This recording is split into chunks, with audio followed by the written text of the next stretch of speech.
And tonight, Lakers limp into their final game of the 5-game road trip at the Memphis Grizzlies uh, without Anthony Davis and Rui. This is one of the many, many, many games over the last 3 or 4 seasons where the Lakers have been without 3 or 4 rotation players, which is tough on any team, especially when one of them is your best player and the star of the team. Um, Very, frustrating to have so many games like this. And on top of that, they're all at the same part of the roster, meaning that they're all front court players, right? It's not like it's two guards, two front court guys. Maybe you've got a third player that you can kind of extend minutes to, somebody who's already playing. You can give a extra shift or two to and bump their minutes up to. Much more difficult when it's 4 guys in the same sort of range of positions. So gonna have Dalton getting his first start tonight, and then Jackson starting in the middle, and probably the debut of Christian Koloko. I was hoping that Armel Traore would also be active in this game. He's somebody that I like. That I think the Lakers are still figuring out who's who and what's what on on the bench. And what happens a lot of times is that injuries are just sort of the natural attrition of a season will create opportunities for certain players that in these type of circumstances. I remember when Caruso really kicked ass at the end of 2018 when the Lakers were kind of playing out the string. Like even in games like this, like there are opportunities for new guys to kind of emerge. There's a chance for you to really get minutes and shine in that on a Lakers team that doesn't have a lot going off of the bench. So I do wonder tonight's not going to be a game that really we see a lot of this just due to the injury, but to what degree Reddick has an appetite for like, oh no, there are jobs available, whether it's off the bench or even amongst the starters, like what appetite he has for that. We already saw him go to Cam over Max. I suspect that with those guys out, actually, I'm curious if we see Max play just as a result of even, though it's AD and Rui and they play different positions, just having a lot of enough bodies. Tempt, Tony, welcome. DSW agreed on getting D'Lo going. Yeah, man. 916. Ja getting downhill on Jackson is a tough one. Yeah, we are getting Koloko minutes tonight, JD. That's what Reddick said beforehand. Sim City definitely looking forward to Dalton's first start. Tony, I wish I had any inside knowledge on the time frame for Seawood's injury. The inside knowledge that I have is the Lakers are deceitful and evasive to the point of great frustration when it comes to messaging their injuries. And I have asked about that to the people that are in charge of that and gotten back again. You ever talk to somebody for like 2 minutes? The Lakers VP of communications is one of these people. And she's super interesting because, again, as the VP of communications, one would assume that they are the, uh, an expert in communicating with people, but she's actually somebody to where if you've ever met them, they can be talking to you for 2 minutes, and you're like, "You said a bunch of stuff, but you didn't actually say anything cohesive and coherent." And I'm not like it's like they don't like make you feel dumb, right? It's not a matter of like I can't understand the words that you're saying. It's a matter of like you just went around in circles and a whole bunch of bullshit. Basically, I brought this up 3 times, Tony, behind the scenes to our communications people who are in charge of our media relations and our messaging. I said, would it not be better for us to be like, Vando fucked up his foot. We're really hoping he's going to return, but there's a good chance that he doesn't. So, but he's going to rehab it. He's going to try. Everybody root for him. Uh, and yeah, everybody root for him, but don't get your hopes up. If he comes back, great. But this is what's going on with his foot, right? It doesn't have to be a certain level of like detail, right? They don't have to get super into the weeds on it, but just the constant like everything is on schedule. All that is nasty stuff. Ball in 88, welcome. Suede tall task tonight for sure. Gabe Vincent Stan, a brave person. Who is hiring these people? Tim Harris in most cases. Most cases.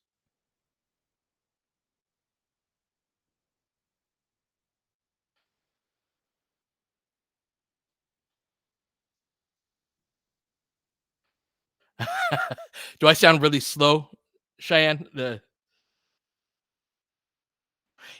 Dr. Ocular, it's definitely not a fan-friendly way of running your operation, and it was it was part of, like yeah, it's not a fan it's like part of a bigger, like, way of how they look at things. Yeah, they're basically like they don't care a whole lot that fans don't. Like, it's a bad experience for fans. AJ, I don't think the AD injury is, super I mean, it's serious, but it's not, right? It's a heel thing that's lingering on his foot. So to me, anything that fits that definition is a serious injury to some degree, right? But it's not something that, like, I think if it were a playoff game, he'd be playing tonight type thing. That's my understanding is that it's a heel. I'm not sure. Yeah, that sort of thing, Seb, they're gonna get more information by the time they get back home.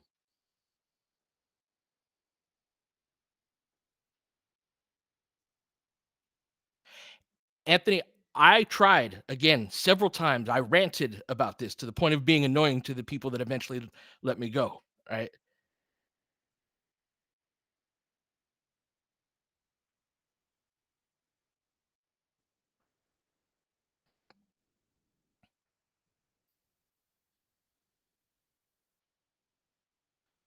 Let's scroll up here.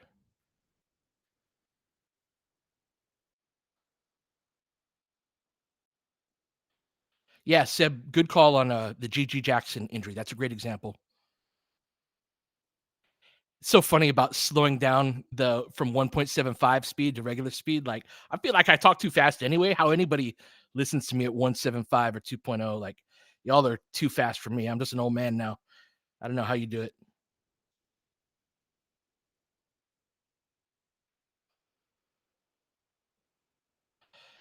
Tony, I'm lukewarm on Cam Johnson. I do see the, like, we desperately need a three that can hit shots and play defense and, like, perimeter defense, especially. Um, Rui, right, is a little overmatched on the perimeter and has a little more value on the interior, but again, has some weaknesses as a rim protector and all of that. Um, yeah, that's a good way of putting it, AJ, about the athleticism part of it too. And, like, he's a 3-4 who I think is sort of like a small ball four.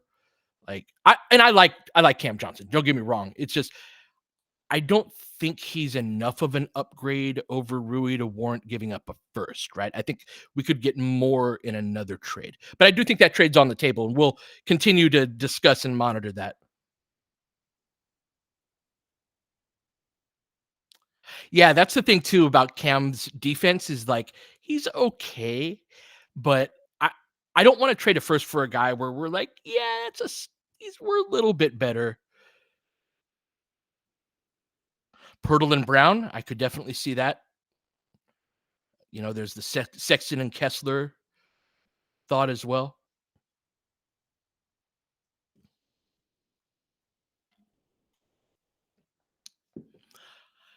Tony, next time I'll come more prepared with sort of my list of trades. I've gone through every team in the league and been like, what about this guy? What about that guy? And part of it too, like, I think it's important to think of this. It's not like we're going to the grocery store and, like, can shop for whatever. Oh, we need this type of player and that type of player. It's really there are five teams that are by the deadline at the point they're like, yeah, we're looking to get rid of our players, maybe seven, and but it's like we're willing to get rid of them at the right price type of thing. And so part of it is a like I got my eye on Milwaukee and them circling down the drain. Now they, I think, are a first apron team like us, and so they can't take more money coming back than they send out, just like us. So I think I'm not really good on the cap stuff, but I think, like, it'd be really hard to make a trade with them because you'd basically have the salaries have to match exactly, I believe. Is Milwaukee second apron run? Okay, there you go. Yeah, then there's just a level of restrictiveness.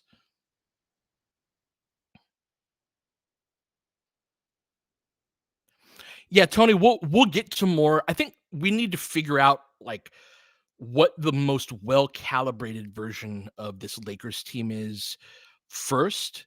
And then like a lot of the trade pods and things like that, which I'm excited to do this year, right? We couldn't when I was working for the team.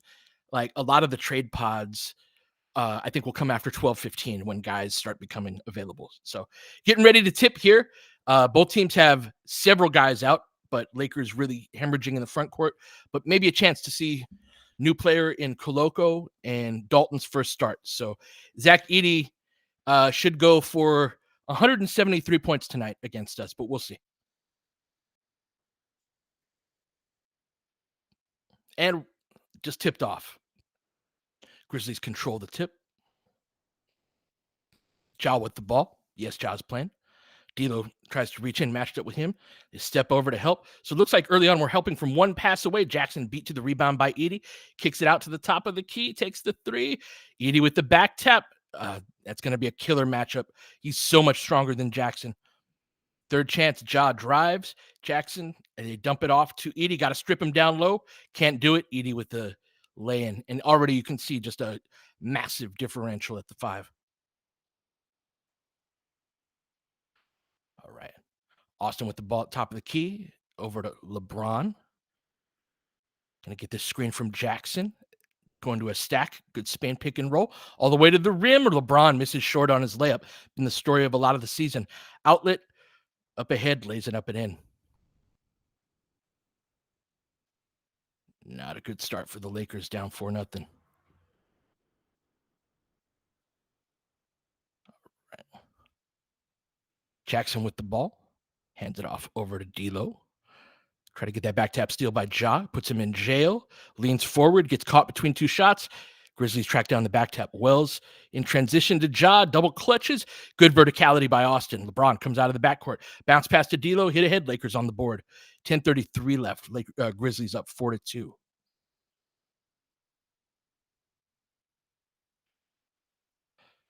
10:23 left. Ja with it. Thinking about it. Guarded by Austin.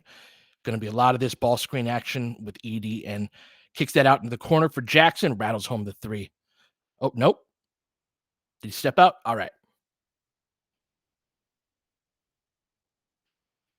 So yeah, on these dump offs to Edey, you have no chance once he catches it. So you've got to strip down low and have two guys doing it. Once he gets the ball past his waist, it's pretty much the play's over. Going to get a corner 3 from Dalton, misses that. Wells with the rebound over to Ja. Lakers get back in transition. Jackson takes that 3, misses long, up, over, and out. Lakers ball. 9:55 left. Can the Lakers offense get going? The Lakers should be able to score on this group and with this group. I can see the defensive and athletic issues, but the offense not being in the place that it needs to be to me right now is one of the most fixable things about this team. All right. Pitches it back to D'Lo, pulls back on Wells, takes a step back 3, misses long. Dalton gets the corner crash. D'Lo with the 3 off of the offensive rebounds, front rims that. All right, Wells with the ball on the left wing. Looking to attack on D'Lo. Goes over the top very easily. I hate being small and unathletic. 9:20 left, down 4. D'Lo with the ball. Lakers with only 2 points in almost first 3 minutes. D'Lo twisting, turning, going to the foul line. Looking to attack on Ja.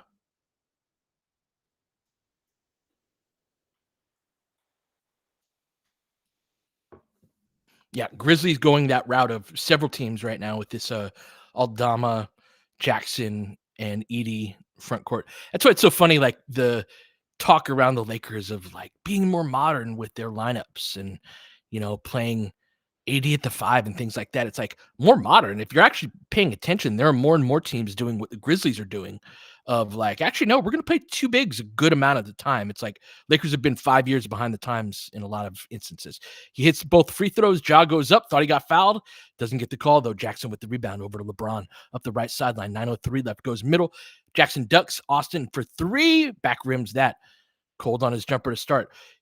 Austin, good Good job recovering after taking that shot. LeBron missed his back responsibility. Out to Dalton. Missed again. Lakers jump shooting off early on. Ja in open space against easy putback for Edie. Lakers are going to get killed on those second wave attacks. Quick hit ahead to Dalton, but back up top to Jackson. Hands it off to D'Lo. Gets Austin the ball in the right wing. Going to get a screen by Jackson. Austin hits the Jets, but gets it poked away. Out in transition, Ja against D'Lo. Pushes off. Very easy for the layup. D'Lo didn't put up much of a fight there.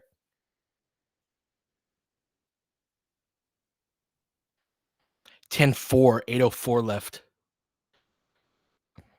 D'Lo again. LeBron barely involved in this game. D'Lo misses another shot. Lakers jump shooting is very poor for a team with skill guards.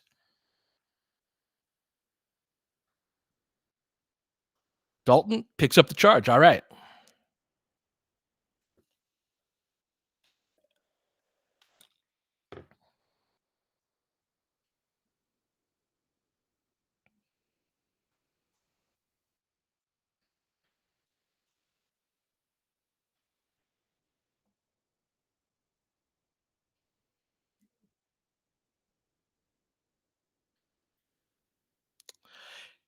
JD, we're not creating a ton of good shots out of, although they've missed like open shots so far.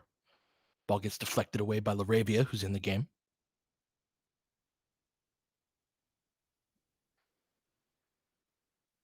LeBron coasting, it makes it very tough to score because we don't really have. But yeah, the Lakers haven't he hasn't touched the ball to start. Now he does with it up top. Dances with it.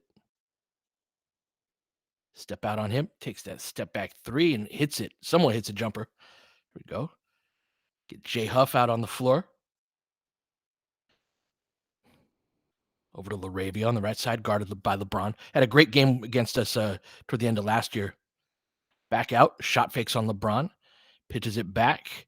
Drive, kick, over to Laravia. Wide open, knocks it down. Teams have been attacking LeBron with shooters this season. As Austin pushes, drives, kicks. LeBron thinks about it, but nope. Over the top to Jackson. My goodness, bad pass. Going to go the other way. It's a very casual pass from LeBron. We've seen a few of those on this road trip where he's like standing very upright or like doesn't step into the pass the way that kind of a quarterback would.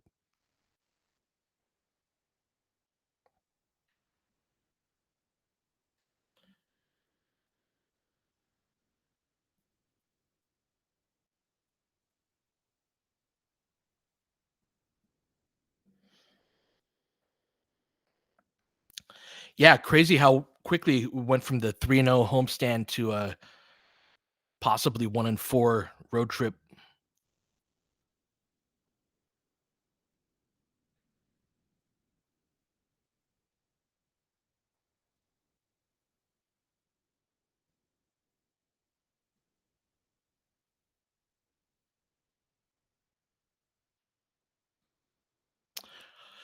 So that idea of LeBron not creating space is, I think, one of the reasons why there are several role players with low shot attempts is that teams are often just guarding him with one player and saying, go ahead and score on us. And LeBron just isn't putting his foot on the gas to do that to a sufficient degree.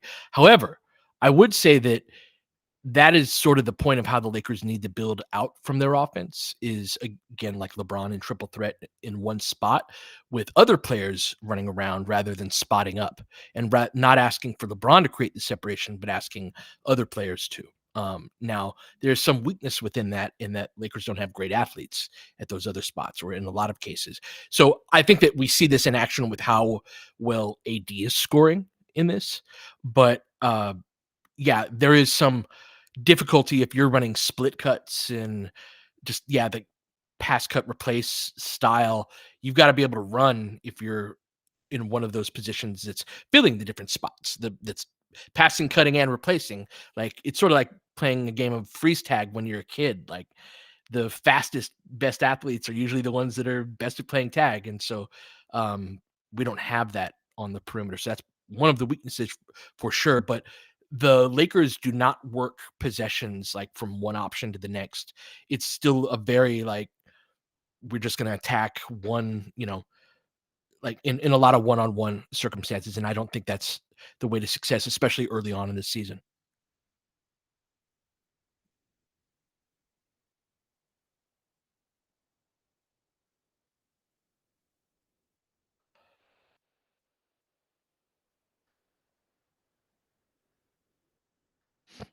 Totally agree. We need LeBron to put his foot on the gas for us to win some games. It's also totally fair that LeBron doesn't have LeBron has a limited number of those at this point of his career that he can, a limited number of times. So does he do that against the Grizzlies at this point? Sorry, we'll talk Jay Huff in a moment as he backpedals, kicks it out, throws it out of bounds.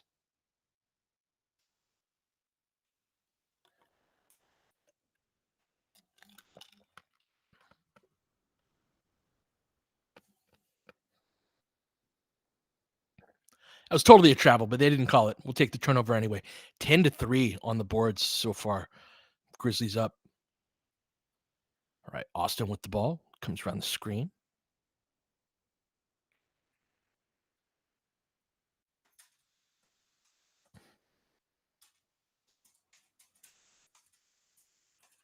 It's funny, the Valanciunas story is we get a technical free throw for illegal defense. Like, apparently, Valanciunas, we might have had him at like 1 year, 5 million, but then the story came out and it upped his price. The story about how like LeBron would take a pay cut for him. That wasn't supposed to be something that everybody was supposed to know. Yeah, so we came back like, you want to take a $10 million pay cut for Valanciunas? He was like, nah, I'm good. So yeah, got to keep those stories quiet. That's part of the reason why you don't want to talk to the media. Drive. Nice to see. That's drive and kick basketball, right? Dalton didn't have it. It's drive. You keep going, but there's flow to it. Lakers get a turnover on the other end. LeBron with it. Lakers down 13-10, 6:08 left. Oh, LeBron with some speed out of the backcourt. Drives kick. Nice catch, Jackson. Oh, can't finish over the top, though.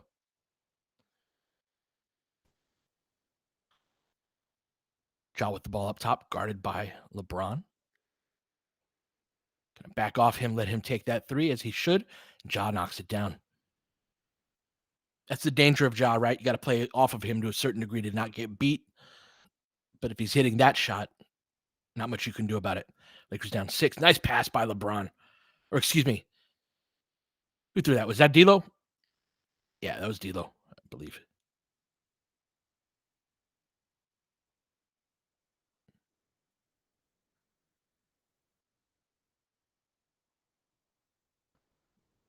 All right. Comes around that screen. Step back on Jackson. Misses front rim. All right. Good job staying in front. Nice rebound by D'Lo. Pushes out of the backcourt. Throws it away to Ja. Oh, cuts him off.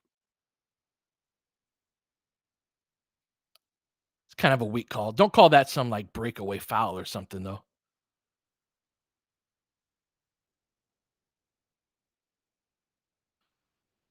Yeah, Ja always shoots well against us, especially if AD's not in the game. AD's a guy when he's turned up, Ja has problems with him, but might not with the foot. That was good hustle after the bad pass, for sure.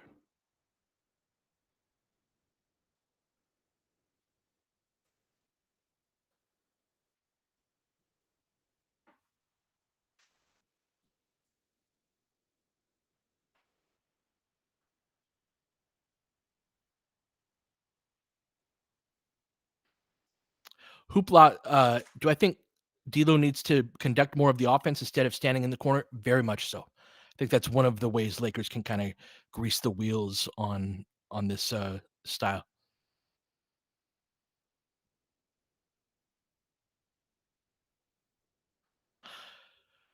The GOAT, I do think we're going to get Koloko behind Hayes. I don't know how you could possibly think that you can play, especially against a rim pressure guy and Ja, two bigs.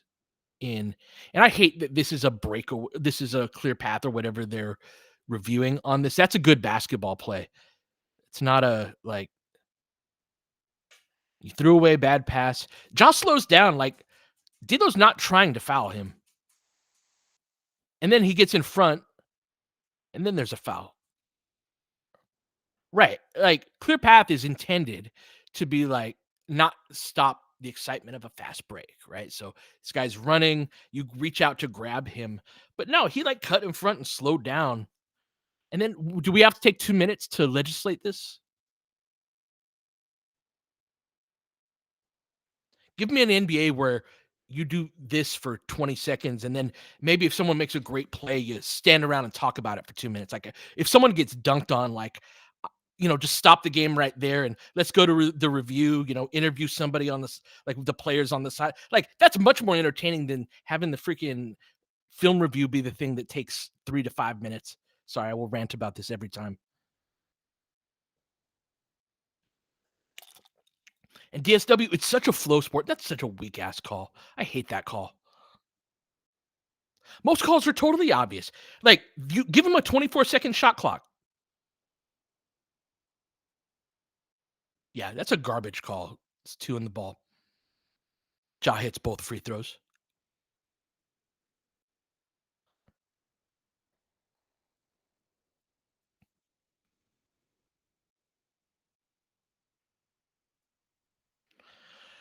All right. Got LeBron on the bench, Cam into the game, first sub. Again, taking that Max Christie rotation spot. Get a corner three from Jay Huff, but Dalton gets beat on the corner crash by LaRavia. Ja thinks about it. Ball fake, whips the ball out of bounds. Thank you. Grizzlies sloppy early on. Not playing with a lot of respect for the Lakers.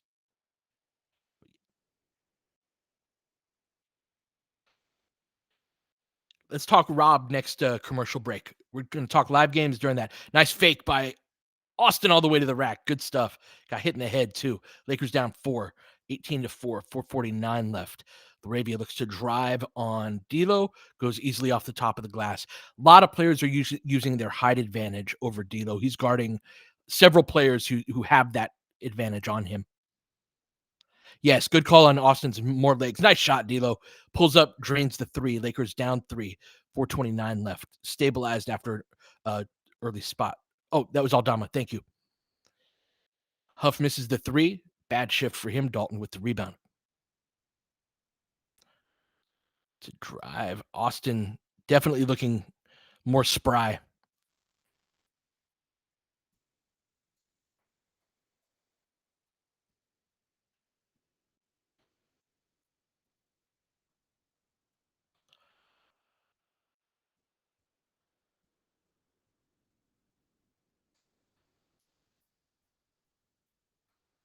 All right, gonna get free throws on that. See if we can cut it to 1.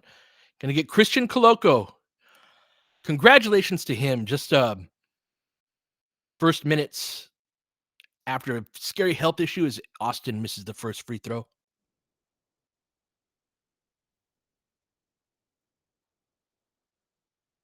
Aldama gonna come out of the game.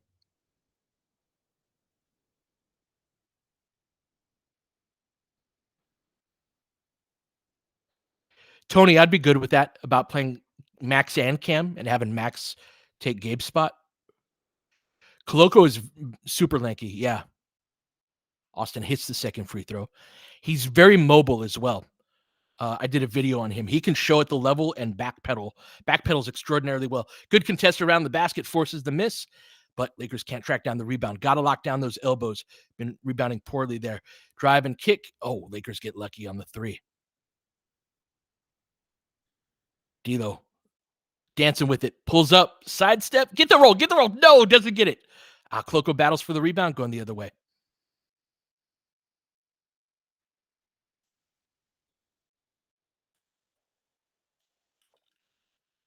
Gonna have Gabe coming into the game.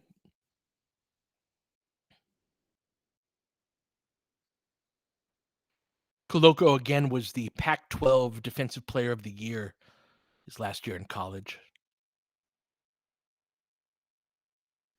Yeah, DSW. He brings something to the table that like Jackson cannot do that. Good deflection on Jackson, who's going to try to power through Koloko. Let's see how he does.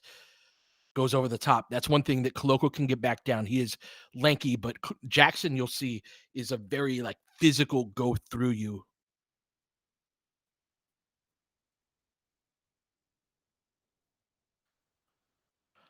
Oh, Cam draws a foul. Good attack of the closeout there.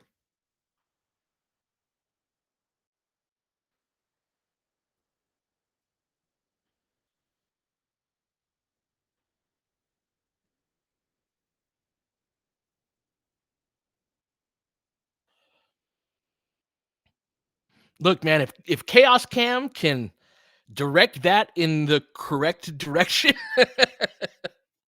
point the chaos that way, Cam, as he misses the free throw badly. Then that's a helpful player, you know.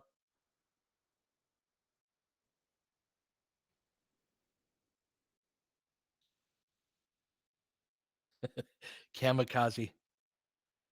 All right. Splits the free throws. Lakers down 3. 3:22 left. Scottie Pippen into the game.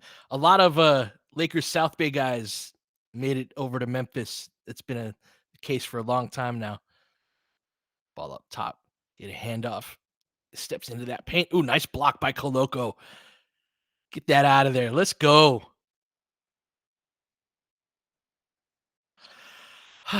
It's been years. It's been years since we had a 5 that was not Anthony Davis that blocked those type of shots. Koloko tracks Clark, drive and kick. Front rims the 3. Lakers have stunk on their long rebounds. Gonna be a foul on Cam.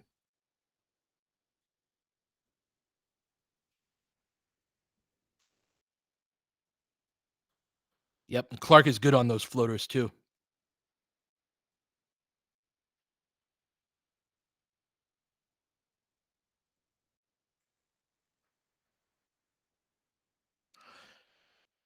Hello, Mr. Blue, and yeah, I'd like to see us target Ja more as well.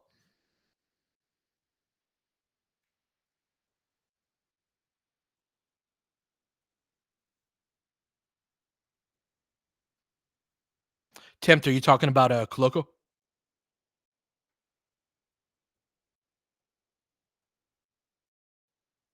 Yeah, he's a little skinnier than Vando, I think, but yeah, man, he's got legit feet and length. So the you can see, the long arms and all of that. But what I really like is that when you've got guys, not every guy that has that can also really move their feet.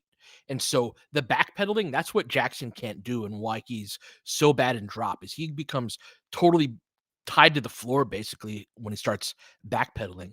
And so if you can get but if Koloko, like, he can show at the level of the ball, get in that back pedal, and then still, get that hop step. The way you do that is you backpedal, and then that last step, ideally, you're gonna do a little hop so that you can get off of both feet, and then jump as high as you can off of 2 feet on that, and so he can do that.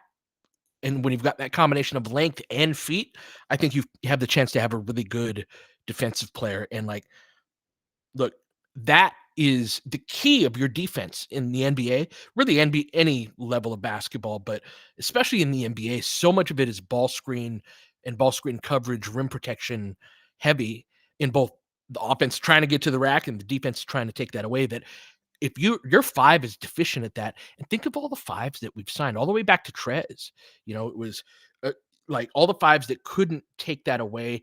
Marc Gasol was a guy who he could get those low blocks and could defend out on the perimeter, right? And he was a good defender for relative to his capability, but he couldn't get to those shots that were 11 feet above the ground.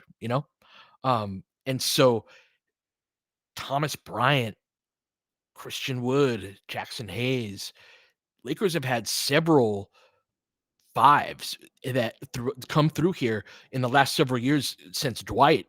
And that's the last player that was a really good defensive player at that 5 spot. And so Koloko's the first guy we've had in the organization that actually legit brings something to the table in that respect. Yes, Bamba, good call. That was something where it was like you could at least try to play him. It is a Rob issue. It's a whole the whole front. It's a whole front office issue. Um, it was a Rob and Darvin issue last year. Yeah, we never gave Bamba, and we never even tried like Bamba and AD at the same time because Darvin didn't believe in that type of lineup, and he did have the ankle thing. Yeah, and with him, his reputation, like Bamba's reputation, is very much like the people that have been around him in basketball are always say like he doesn't seem to really like basketball that much. Like he's just one of those guys that plays because he's built as he does, and it makes a lot of money. But anyway, Pippen looking to attack. On Gets Kennard in the game coming off the screen. Gabe tracks him. D'Lo cuts off Pippen's drive. Tough shot in the paint. Good defense, but get a putback. Was that Laravia flying in, or was that Kennard? Mike, that was Laravia, I think. Good stuff. Cam looks to push. Nice drive and kick by Cam. I love that play. I love that play by Cam. It was like you drive sometimes, like you want to drive hard aggressively as they pull up, just trading threes. Come on, defense. Pippen hits the three. Lakers down 6. 2:20 left. Cam with the ball. Cam is a guy who can get downhill. Just you don't have to take the super difficult twisting layup. Like that play he just made right there is huge. A good baseline cut. Keep it here.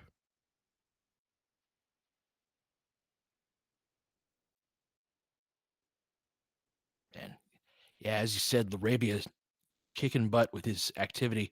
Just wheeled around Dalton right there for that putback.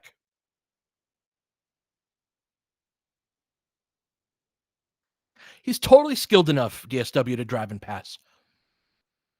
Looking for that inbound. Good defense. Great activity from Laravia.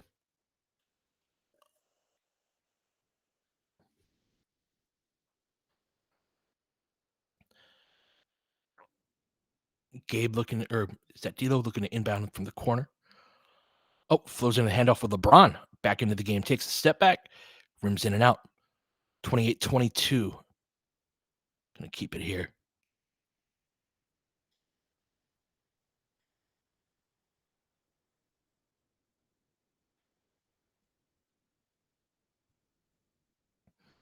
LeBron battling JJJ for post position. Going to attack that drives baseline. Steps out of bounds. Good defense. Good defense by Gabe there. All right, Austin. Some light ball pressure from Larabia as he brings it up court. 137 left. Oof. Post entry into LeBron, and Jackson fouls him. Jackson not happy with the call. Should be in the bonus. No? All right, maybe not. But first in the last 2 minutes at least. Looking for the inbound. Gets to LeBron in the corner. Screen by Koloko. Nice screen. Austin wide open, but he misses. Again, Austin taking a lot of these sidestep threes that are not really, like he'll hit them sometimes, but Jackson looks to drive on Koloko over the top. Nice finish. Hit a couple of them over Koloko. Good shots. LeBron, easy step in three, knocks it down. Back down to 5, 108 left.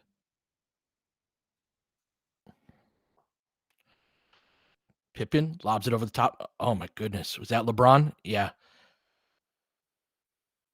Just terrible transition defense. LeBron with it. Tries to cross up. Hands it off over to Cam. Austin tries the back cut, gets it up near midcourt. 10 on the shot clock. They're switching it. Gonna have Clark on Austin. Gonna dance with him. Clark can move his feet, forces a very tough shot. Good defense. Laravia clears the board. Looks to push. Drives, kicks to Jackson on the trailer 3. Knocks it down. That's good offense. And they get the 2 for 1. We've got a 10-point game. Gabe with the ball up the right wing. Up top to Austin. Set that screen. LeBron does. Drives, kicks. Let's go. Little corner cut from Koloko on the dunk. Well timed. Good stuff. I love this driving to pass. This is when I talk about working the sequence more. That's one of the first things. Now, you have to drive with the idea to score, right? But it's like if the shot's obvious, take the shot. But it's more about drive, kick. Like keep that sequence going. It's good defense as we wrap it up. Good D by LeBron right there to end the quarter. But Lakers down 8. That last stretch right there, Lakers really hemorrhaged points, give up another 35-point quarter to Memphis.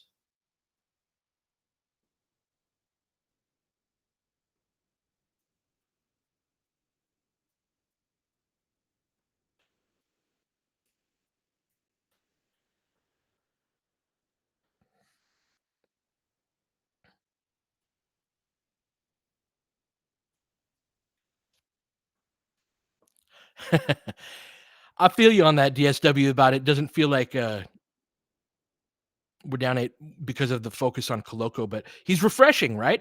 They've got something there.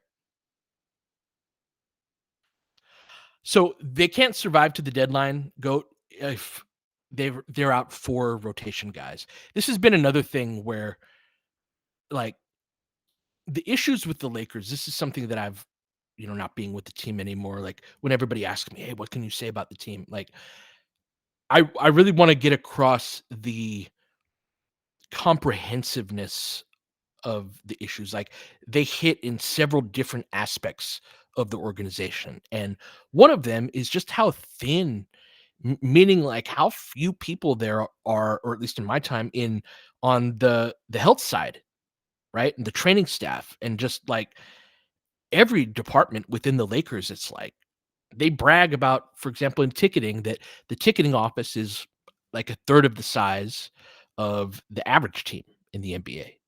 And it's like, well, that makes the job very hard for that third of people, or at least harder. And it's just sort of this across the board, like, not having a professional scouting staff versus guys that scout college. That's one of my theories about the 2023 draft and why it was so bad, is that so many of those guys who are super great basketball eyes, and like they've, I think that they've got a lot of talent and are good at what they do, which you can't say about everybody in the Lakers org, but a lot of those guys were focused on the trade deadline, right? There were a lot of, because the Lakers don't have a lot of bodies, a lot of people at really anything, when you have a situation where it's like, hey, we've got $66 million in expiring salary that we need to trade out at this deadline, but it's really important that we nail these trades. So let's make sure we're watching players around the league in the NBA that you can then go, hey, we should trade for that guy. That guy's not moving well right now. He's not going to help us, etc.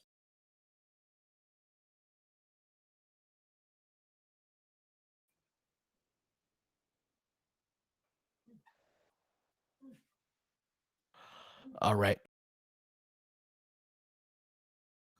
We get a turnover just to start the second quarter.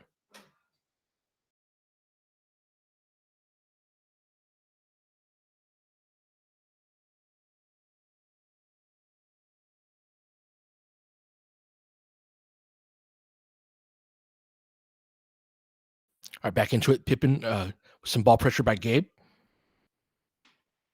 Lakers force the turnover. We'll take that.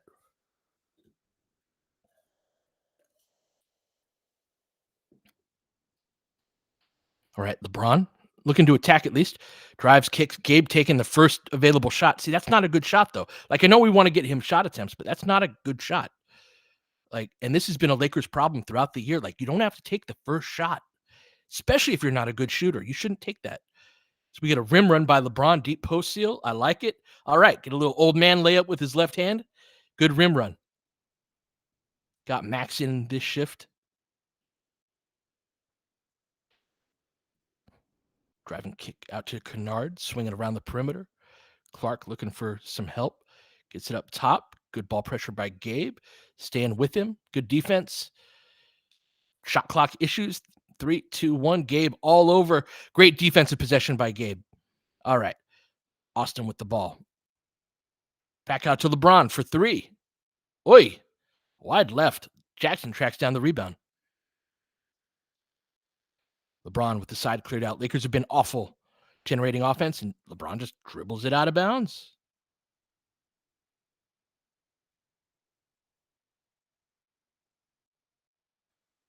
LeBron's had some awful turnovers.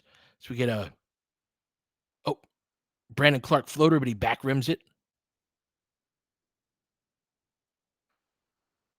Austin comes around the screen from LeBron, pulls up in the paint, hits the floater. Lakers cut it back down to 4. Nice little push here. Starting with their defense, LeBron tries to jump the passing lane. No dice. Jackson attacks Jackson. Gets through his body and finishes. Nice shot. Jackson's finished over the top on a few plays tonight. Austin hesitates. They're helping off Jackson, which they're going to do there. They switch out on that. LeBron takes the 3 after hesitation and drills it. Lead down, deficit down to 3.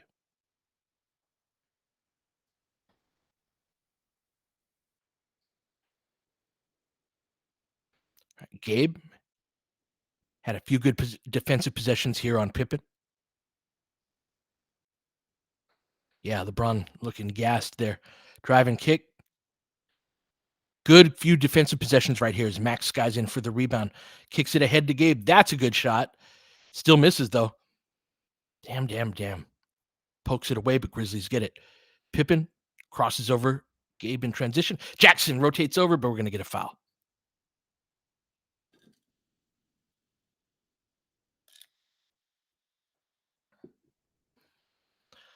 I agree it's mental at this point with Gabe to an extent.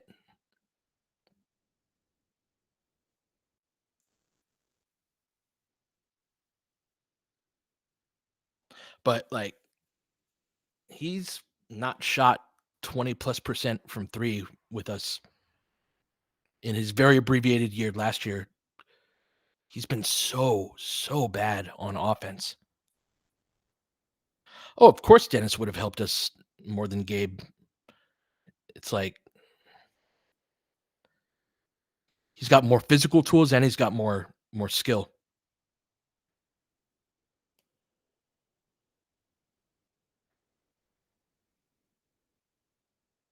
Yep. He'd put some pressure on the rim.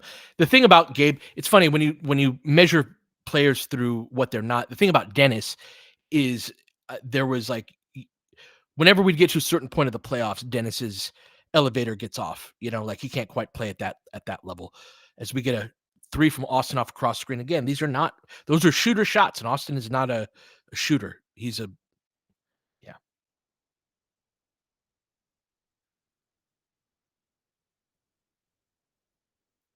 But JD, yeah, it's a lot of it's about that slow load jumper, but he'd certainly be helping us right now. That's for sure. Cam with a wild drive. We're gonna keep it here though. JJ does want Austin to be a shooter, but that's not who Austin is.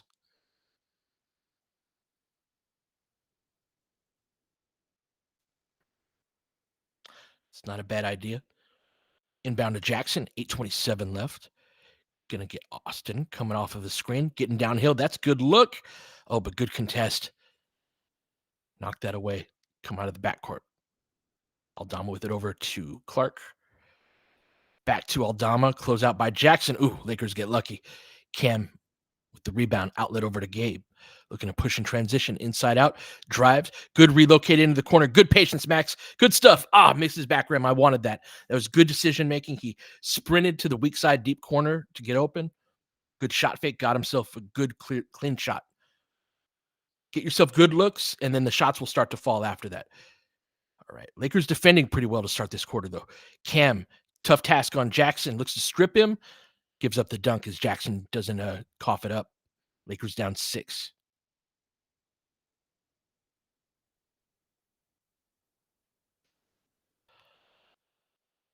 Lakers getting into their horn set. Flips it back to, get a little lucky on that foul call right there. We'll take it.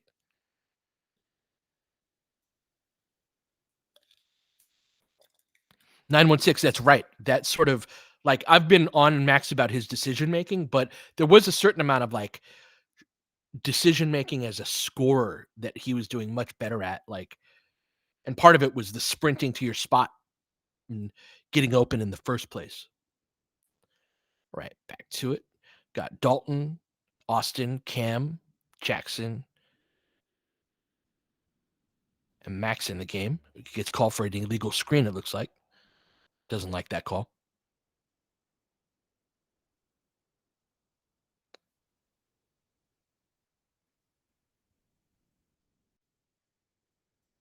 LeBron didn't like it either.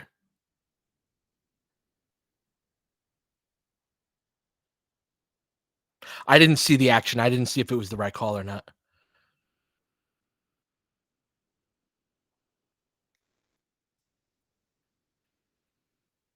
And I agree that LeBron or D'Lo have to be in. The Lakers, again, this is something that there have been several points over the last few years where the Lakers front office and people within it have oversold their wins, meaning that like when you find a draft prospect that yeah this guy's good. Austin's one of them. Austin was an organizational win, right? Or where you think it's that, and you so like I think there's this perception of Austin being at a certain level of on-ball guy or a certain level of shooter that he's not. What's good about Austin is that he's a little bit of both. But just THT was an example, exactly DSW that it's like, oh, we drafted a guy in the second round, and that feels good, right? To have like, oh, we've got a guy that we like as a second round pick. I would argue that Max Christie getting a 4-year contract before he's actually played minutes. Like, it's one thing to be like, yo, we like this kid and we do want him to get minutes. Like the role that I thought he was going to take over was the Troy Brown Jr. role, right? Where he was sort of the ninth man on the team. And you knew, at least I felt this way about Max at the beginning of the season, that once the basketball got to a certain level, he probably wasn't going to be able to hang similar to Troy Brown Jr., but definitely a guy who can help you get through 82 at the very least, right? But N you wanna see that, I think, at least before you give out a 4-year contract. And so, yeah, that, like, Austin is going to be our point guard, and he's amazing, and it'll be fine. I think there's a certain level of, like, overselling, over-projecting your win, and just, like, taking that whole idea a little too far.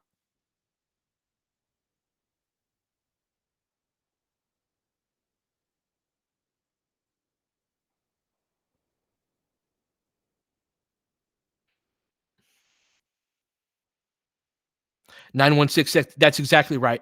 And what's funny too is because I asked them, I was like, why don't we sign our second round picks to those 3-year, 4 round, 3 or 4 year type of deals? And the thought process was like, is if you sign them to the 2-year deal, you get to their second contract earlier and they won't have played as long. They won't command as much money.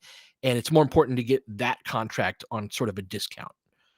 And so that's why it's like, oh, we can sign THT to 3 years, 33 million or whatever it was, or max to 4 years, 32. Before they like, and even THT had played a little bit of a role, but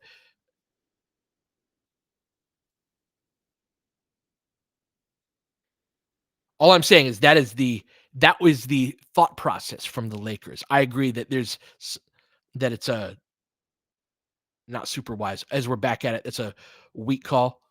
Get a skip pass. Oh, there we go. Dalton takes this shot. Oh, but misses that badly.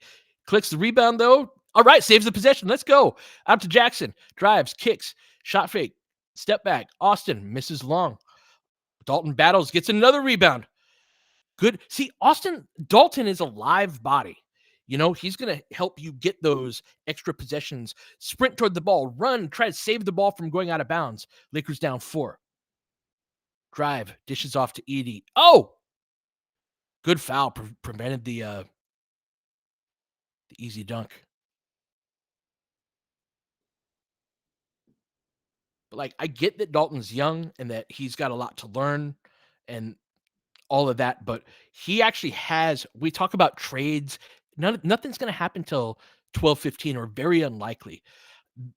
If we are so starved for athleticism on this roster, you have to play the athletes that you do have now. And so that's part of I think why we've seen Cam ascend to take Max's spot. And but I think Dalton is part of that.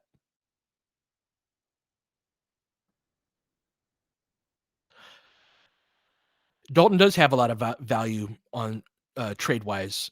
I also think that he's got a lot of value as a guy who's going to make like 4.5 million for the next 4 years. So we get LeBron with the ball, Dalton running off of a screen. I like that.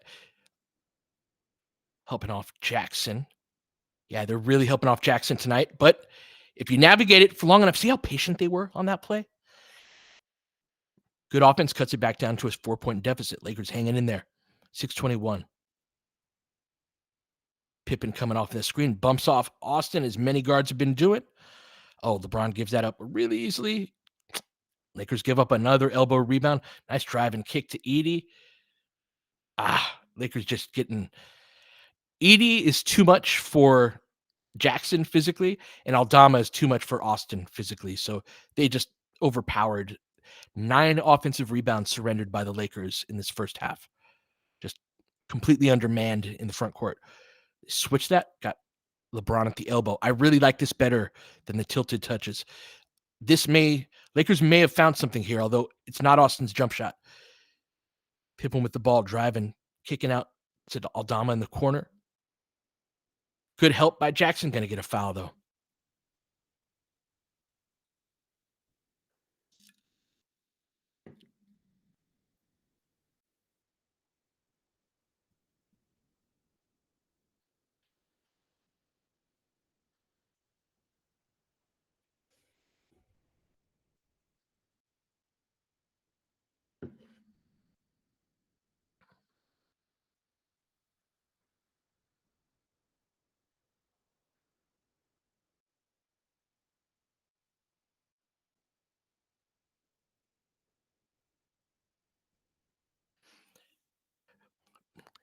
Broner's dad totally agree on that Max play, that just Max not driving, like, putting his head down and getting all the way to the rack and getting it blocked at the rim, making an obvious play and just taking that pull-up jumper. Like, yeah, that's progress for sure. So keep doing that. You'll get some buckets out of that. All right. Aldama knocks down both free throws, pushes it back up to 8. Key stretch right here as we finally get D'Lo back in the game. Gonna get a stack pick and roll. Nothing really materializes out of that. 10 seconds left on the shot clock. LeBron dribbling one-on-one, pulls it back. Oh, misses it long. Ja comes flying out of the backcourt with the rebound. Cam chases him. Good job, Cam. Gets in the passing lane. All the way, Cam. Steps in, 1-2. Let's go. Good finish. Good work. Great to have Cam to run with Ja. Edie looking to post up on Hayes. Are we going to leave him in single coverage? We're going to take it away. D'Lo coming up the right side. Lakers down 6. Up top to LeBron. Thinks about it. Doesn't want it. Faces up against Edie. Going to dance with him in open space again. Gets back pedals to get ahead of steam. Puts his foot on the gas. Let's go, LeBron. Looking like LeBron all the way to the hoop. 4-point game. LeBron got on his horse, and good to see him beat a guy off the dribble, even if he's, 7'4", however much, 300 pounds. I'll take it. Ja guarded by Cam. Lakers trying to close this half.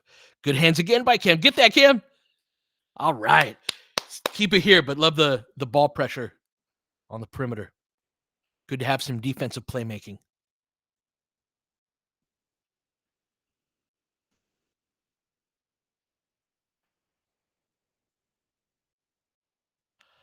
All right. Ja, nice crossover. Great move.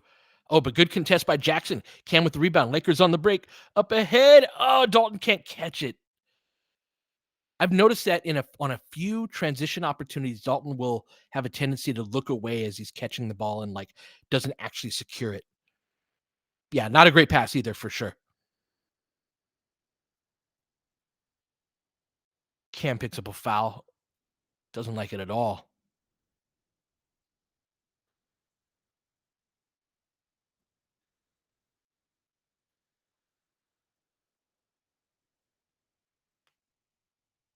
I think both are true. I think that pass was a little off, and Dalton still should have caught it.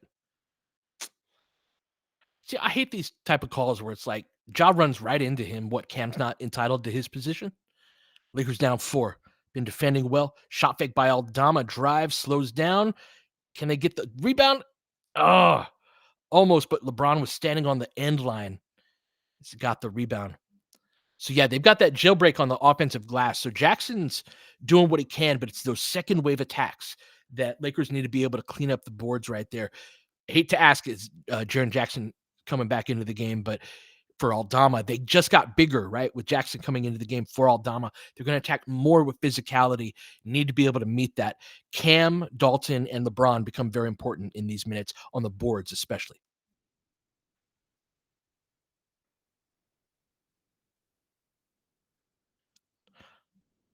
Right. Wells comes off the screen. Dalton stays attached. Go into the post. Big size mismatch. Edie kicks it back out to Wells. Going to repost, and they do. 5 on the shot clock. Good turnaround hook, but push out the catch a little farther. Made his life a little harder. 4-point game. LeBron crossing up in the front court. Bumps on Kennard. Loses it. Fades away. Knocks it down. 2-point game. All right. Kemp flies out of the backcourt chasing Ja. Bad transition defense. Gives up the open 3 to Wells. D'Lo too short to close out on the taller player. 5-point game. 3:20 left. Get another stack pick and roll here. Again, nothing materializing. A ball screen, drive and kick. Oh, LeBron attacks the closeout. Ducks under, lays it up and in. Very interesting to put Edie on LeBron on purpose. I think LeBron may be a little insulted right now. We'll see. 3-point game. Looking to drive and come on.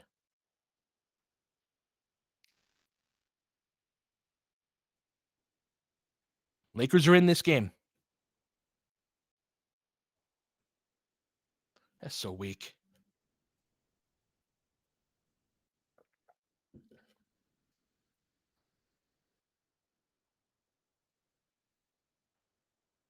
Rommel, good question on who does Max pair best with.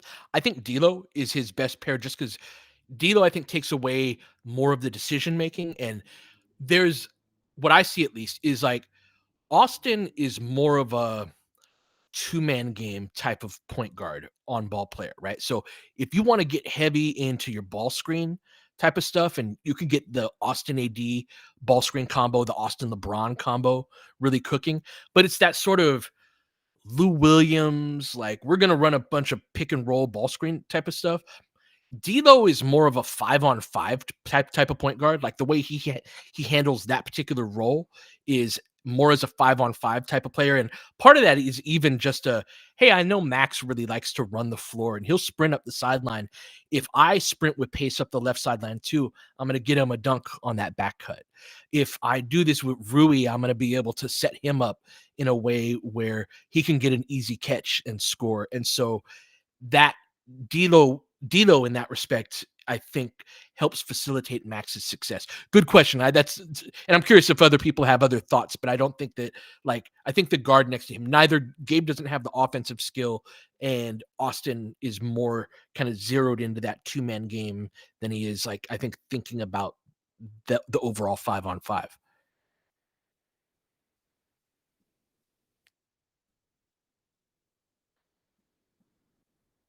Arvin, it's good to see. Yeah, the energy level they've come to compete. I've really liked Jackson's minutes. Really like Koloko's shift. LeBron has picked it up in this shift for sure. Austin has more juice as well, although his jumper isn't falling.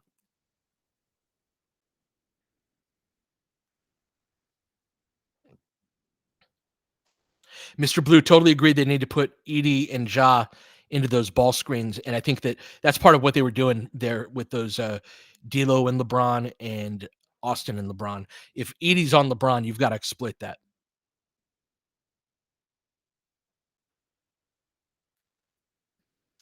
For sure, Rommel. That was a good question.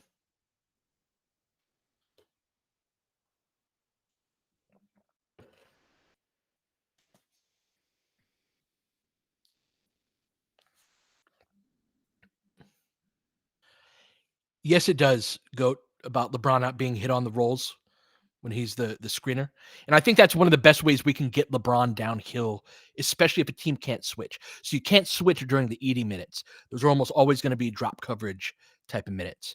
And so that is the time I think really to exploit that.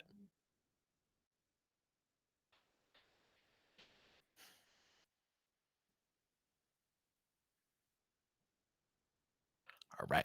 They split the free throws. Lakers down 4. Austin with the ball, 2:53 left. Let's see how the Lakers can close this half. Gonna get Gabe back in. Get a horn set. Flares out to Austin. Again, these are a lot of shooter actions. Get back to that two-man game. Take that pull up, Austin. He does it. The free throw line knocks it down.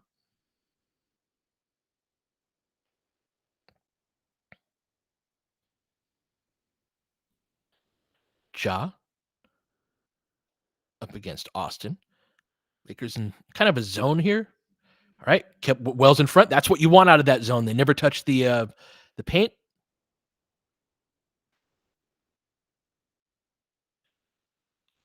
Going to get back to this two-man game that's been working with Austin and LeBron. They knock it away. We're going to keep it here. 12 left on the shot clock. Lakers down 2:11 left. In the game for the Lakers, we got Austin, Cam, Gabe. Actually, did Cam just go out? Yeah, he did. Good work again by Cam. LeBron holds it. D'Lo wheels off of the handoff. Oh, good back cut. Dumps it off to Jackson. Oh, that's a tough shot. Yeah. Coming with the head of steam, but see if they can get that. Oh, nice pass. LaRavia on the cut. Yeah, I do like the idea of, and it's good to see them running just some 2-3 zone. I like 1-2-2, but it's got those weaknesses in the corner. That's been primarily the zone that we've run. 2-3, there's a reason it's so often run as D'Lo lips out the three. Lakers down 4, 132 left. Ja with it, guarded by Gabe. Looks to attack Gabe. Backs him down. Over the top. Gets the foul and one. Does the too small. My goodness. That's the thing about Gabe being a defensive guard too, is it's like he can defend for his height and his physical tools, but those limitations also will come through in ways that, like, yeah. Ja's used to being defended by so much bigger, more athletic players than him. As he completes the three-point play, pushes back up to 7.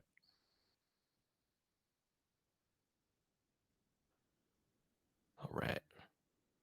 A lot of horn set down the stretch that flows into some two-man game, but it's going to be a different two-man game here as they switch that. Lots of switches, and they get Ja on LeBron. 6 on the shot clock at the elbow. Backs him down, over the top, banks it in. And LeBron gives him the too small back at him. LaRavia pushes in transition, drives. Lakers terrible transition defense. Easy layup. They just don't run back on defense.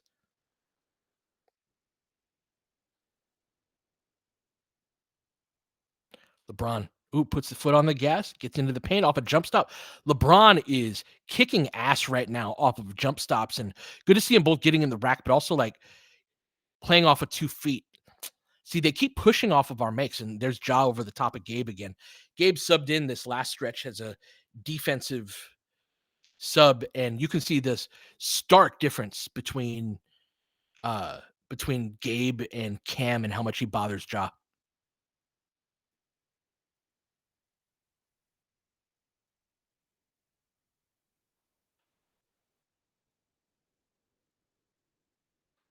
Oh, ran up on LeBron. I see.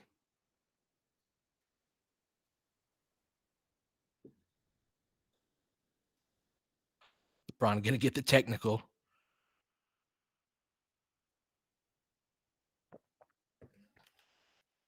Yeah, I'm with you on that, DSW.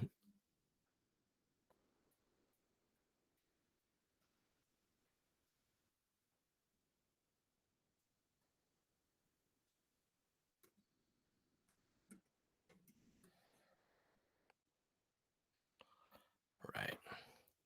Lakers down 6. We get all Dom in the game. Jackson going out trying to protect his fouls. Good competitive half. Ooh, pass gets over the top. LeBron with a head of steam to the basket to get the putback. Nope. LeBron really putting his foot on the gas in the second quarter. Good to see it. But it doesn't get the basket there. They do get the 2 for 1, though. About a 6 or 7 second difference. Jock calling up for the screen. LeBron guarding him in space. Got help on both sides. Get a ghost screen, but they don't want it. Attack sidestep jumper. Good defense by LeBron and the help. Jackson can't clear the rebound. Keep it here. Damn.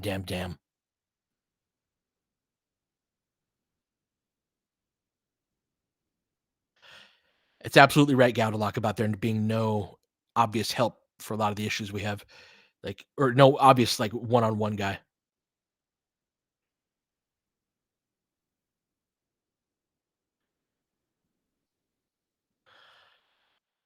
All right, 5 seconds left. Need to get a stop here. Ja with the looking for the inbound. Good ball pressure. Skips it ahead over to Wells. Looking to dance. Pulls up. Good defense. Misses that short. Good box in by D'Lo. You get the stop. Lakers down 6. A solid effort by the undermanned Lakers in that first half. Grizzlies are missing some guys too, but from the perspective of Lakers are really missing all their size in the paint. I thought that they um, for the most part, did what they could, especially once they started cleaning up more of the offensive rebounding opportunities. They're going to give up a lot of them, just even if they do a lot of things right there. But I thought they did what they could, especially in that second quarter. Good defensive effort in that second quarter has kept it close. And then seeing LeBron getting animated by the trash talk with him and Ja, and again finishing off at 2 feet in the paint, it's a little different on some of those layups. Some of those shots were classic. LeBron puts 1 foot in the paint and elevates throughout his career, but if he can find those windows to be able to play off of 2 feet, it allows him to use his physicality in the paint where he can, with power, get downhill, but also like play off 2 feet and bump other players off, which is harder to do when you're jumping off of 1 foot.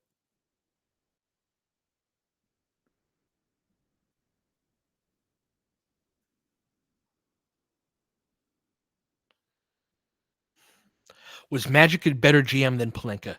Yes. Remember, so like I think Palenka was a good hire for the job he was initially hired to do. The whole idea with Magic and Palenka is that Magic knows hoops in a way. Like a funny story, the year we drafted Mo Wagner, I think most Laker fans know this, but the he Magic overruled the scouts, and that was not like the JHS stuff. Like it was a legit Magic was like, oh no, I want to draft Mo Wagner, and it was uh after Michigan had gone to the Final Four and Wagner had had a really good run. Um, the scouts that year and who were pissed off that Magic went over the top of them. The scouts that year wanted Amari Spellman, who played I think 1 year in the league, maybe two, and then was done.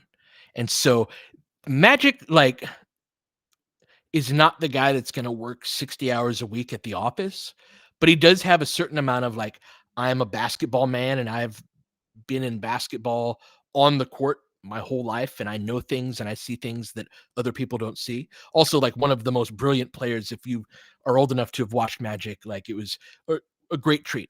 I would have loved for younger generations to be able to experience him just as a fun player on a night to night basis. But like Magic could be a little bit of a buffoonish characters sometimes, but don't let that fool you entirely, right? Like he's sharp in ways that people can overlook. And so the whole idea was that Palinka was the details guy. And there are different aspects to being a GM in that I think Palinka is good at the administrative and procedural stuff, at understanding cap stuff, at understanding the order in which certain things have to happen. Like I think the way that they pulled the Lakers out of their mistake with the Russ trade, I think they rebounded fairly well from just a GM perspective. Obviously not well enough, and there are holes all over the roster from a hey, we want to go win a championship standpoint, but things looked really, really dire in ways where both the roster and in terms of the like mid-tier players are much better than they were during that time. And I thought Rob did good work in that sense from a procedural standpoint to help get the Lakers to that place. But like Rob isn't a deep basketball guy, right? He played in at Michigan with the Fab Five. He was a bench guy for them. And then right after he did that, he became an agent. And there is some scouting ability necessary to be a good agent as well, because it's like you spend so much time representing these guys when you sign them as an agent that you really want to make sure you sign a guy that can hoop. And Rob was able to get several guys on his. Now, part of that is political, right, and the relationships you make, it yada yada. But there isn't that same level of depth in basketball understanding that an agent has that like that's part of the whole point I've been trying to make is like the Lakers lack in basketball expertise. The most experienced coaching I always talk on the pod about there being different wisdoms in that a scout is going to have different basketball wisdom than a player will have, who will have different wisdom than a coach will have, different than a GM and all of that. And there are several people. So the great Jerry West, who may he rest in peace, had that wisdom as a player, as a scout, as a coach, as a GM. But there's this thorough, comprehensive knowledge of basketball that comes with that, and like doing all those different roles that the Lakers are so thin across the board within the organization. But think in terms of brain power, the most experienced person from the coaching wisdom part of this in the whole Lakers organization literally has the worst winning percentage as a head coach in NBA history. And that's Kurt Rambis. And he's the OG. You see what I'm saying? Like that used to be Phil Jackson. That used to be Pat Riley. It used to be Jerry West, Bill Sharman.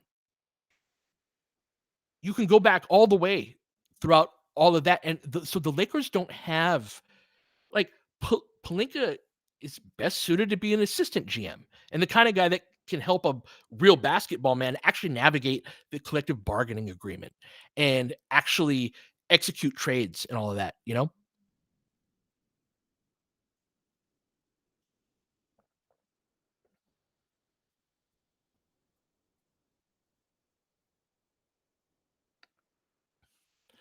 DSW. So Rambis is not the pseudo assistant GM necessary.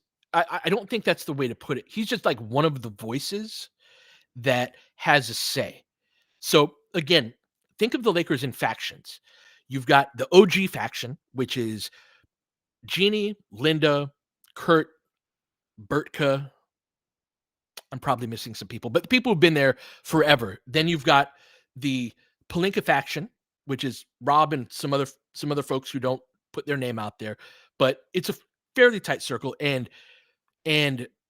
uh Rob is very trusted by Jeannie. And part of that is because is Rob doesn't go out talking to everybody the way that a lot of other people in the organization do, you know? Um, and so it's like Rambus's opinion will be solicited. So to call him like the pseudo assistant GM, it's more like, "Hey, Kurt, what do you think?" type of thing. You're the OG that we advise that we, you're the advisor. And so it's supposed to be Jesse as the assistant, but Jesse and Rob are the faction that clashes probably the most. And so that's one of the fucked up things about the Lakers. It's like the general manager doesn't really trust the assistant general manager, but the assistant general manager is also an owner and your scouting director. So, like, most of the time, if a head GM was like, I don't feel like I can trust my assistant GM, that assistant GM would not be the assistant GM the next season. You see what I'm saying? But that's part of why I was cracking up about the Hurley situation is that, like, the reason that nobody else had reported on that is because, like the they hadn't let the busboys into the loop on that. And if the busboys don't know, then it doesn't get out to the Athletic and all the different outlets, right? Like the Palinka talked to Woj. That's basically who he talks to now. I have no idea. But like that was about the extent of the media that he talks to. And so that's part of the reason why it was like, oh, Dan Hurley out of nowhere.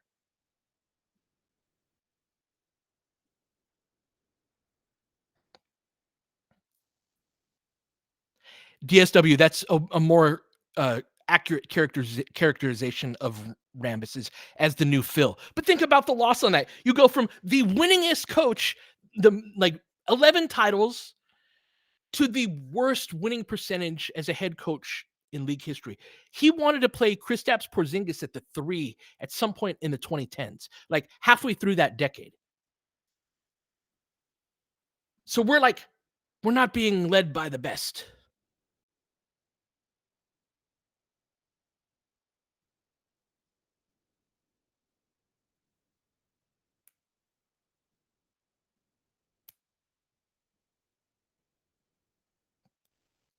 What's Kurt's background? So Kurt's involvement is more tied to his closeness to Jeannie and to like this Jeannie's big mistake, or like the big thing that hurts the Lakers is it's more about like loyalty and personal closeness than anything else. And so like it's Jeannie and Linda are the core relationship. And so Linda was sort of assigned to Jeannie by Dr. Buss. Linda Linda was the receptionist for the Lakers in the 80s. And she got in tight with Jeannie, the owner's daughter, who they were around the same age, and she bagged a player in Kurt. So she was somebody that no, I'm not joking. So Jeannie and Linda legit go back 40 years. And so you're talking about your best friend who you trust just on a personal level, and her husband who played and was there throughout all the times and played on several championship teams. And then Kurt and Phil became close through the Jeannie and Phil relationship. You know what I'm saying? So like Linda and Kurt are already together, and Jeannie and Phil become a thing. Jeannie and Linda are best friends, so they're like going out to dinner all the time and stuff. And so like Kurt's in the inner circle of human beings that I trust in this world from Jeannie Buss's perspective. Does that make sense? Tim Harris, Seb, is the business side. Tim Harris is the guy I worked with of the upper people. That was my who I worked with closest. I could tell you a lot about Tim.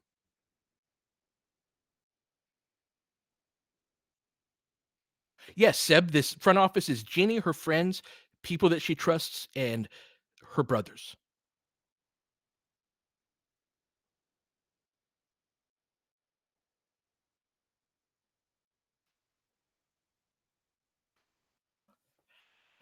Yeah, Tim's relation, apparently him and Jeannie dated for a little bit back in the day.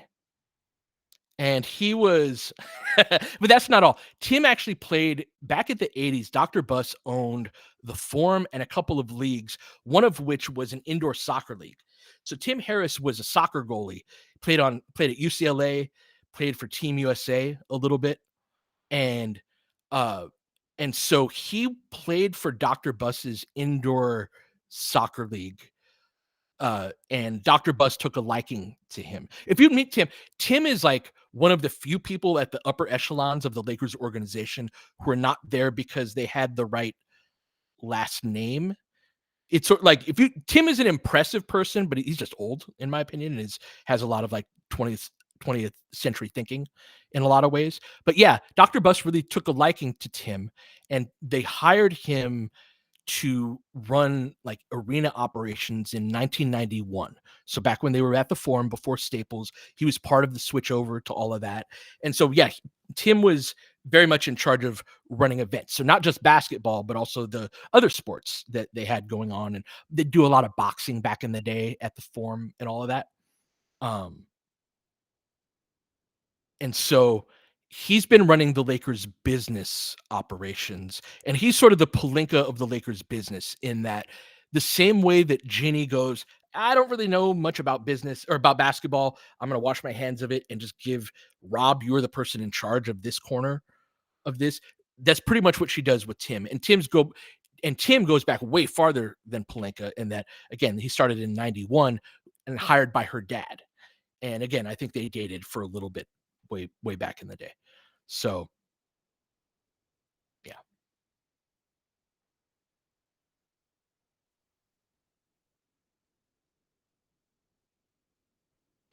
Anthony, the understaffed situation is exactly what frustrates me so much, and, um,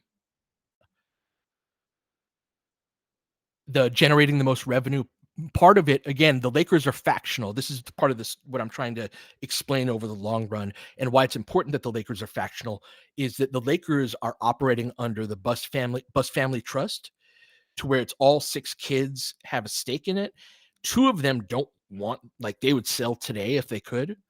Um, and obviously there's history between Jeannie and Jim and all of that. So you don't have an organization of people where, like, everybody's rowing in the same direction, and that it's impossible really to be successful when things are like that.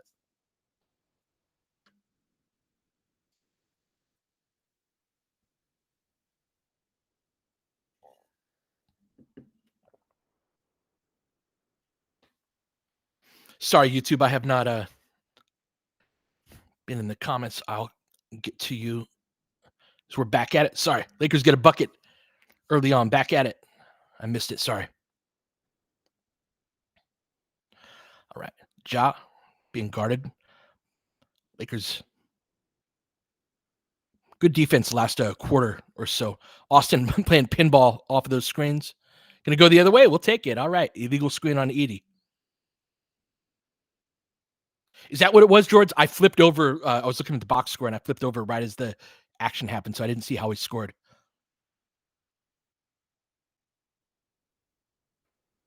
All right. Lakers in a horn set.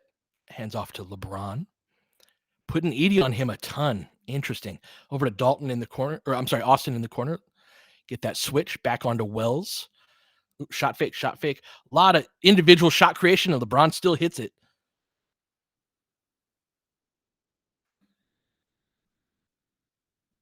Good to see LeBron racing in any direction. Good pace from LeBron, really, really helping. Dalton, Ja, good help at the rim. Ah, Edie, too big. Get that, get that. Come on, Dalton. Very slow to react by Dalton right there. 10 on the shot clock. Wells thinks about it, lets it fly, drills it. It's on Dalton. You got to get that ball. Damn, damn, damn. Down 5. 10:33 left. LeBron over to D'Lo, guarded by Ja. Comes around that screen. They switch it. Still switching. I'd love to see D'Lo. Yeah, attack him, man. Takes the step back 3, misses it. Dalton tries on the corner crash, but can't get it. Lakers down 5. Aldama with it. Looks to push on Dalton. Kicks it out to Ja. A little late on the contest, as you should. He knocks it down. You can't close that hard on Ja, or else he's going to blow by you and cause way more problems. But if he's hitting that shot, it's tough. And as y'all said, he always shoots very well against the Lakers. Under 10 minutes. Austin with the ball, triple threat position. LeBron slips it. Austin into the paint at the free throw line, a little flat on that shot. Lakers down 8. Losing some momentum. Step in 3 by Wells. That's 3 in a row by them. Killer. Lakers down 11. Very poor start to this third quarter.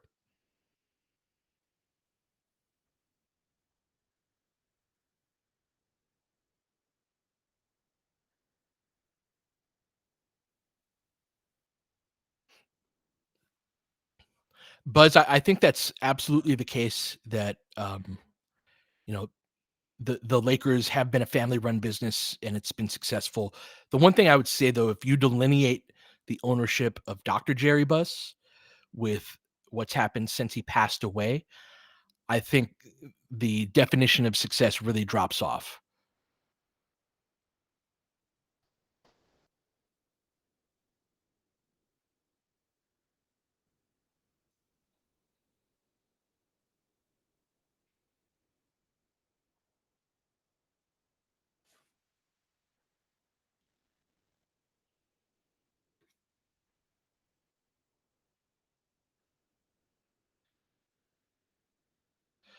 Seb, your point, forgive me about getting back to the conversation we were getting back to, but about the lack of passion irking me. Like, I went into the Lakers very much as a Bus family stan and somebody who would like argue on their behalf, and left very much feeling like, hey, we need new ownership. And it's tied from that lack of passion. And it's more like like none of the buses are around enough, in my opinion, to really like leave their stamp. Jesse is the guy who has the biggest like role in the team, and he's very good at what he does. He's not around a ton, but again, that's the but it's like what I'm more bothered by on his end is the conflict and the not rowing in the same direction. But you got to think of it from his perspective too. The job that Palinka has, Jesse and Joey think that that should be their job. You know, like they feel like that's their birthright to run the basketball ops of the Lakers. What has Jesse Buss been groomed for the last dozen years doing this? You think he wants to be a scouting director the rest of his life? Probably not.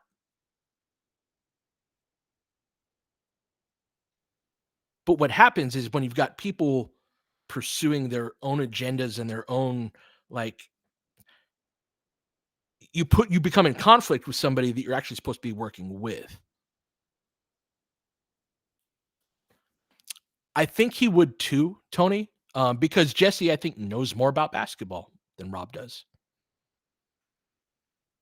But there's also a certain level of like to be a general manager, it's not just the Rob or the roster management. That's obviously the biggest part of it.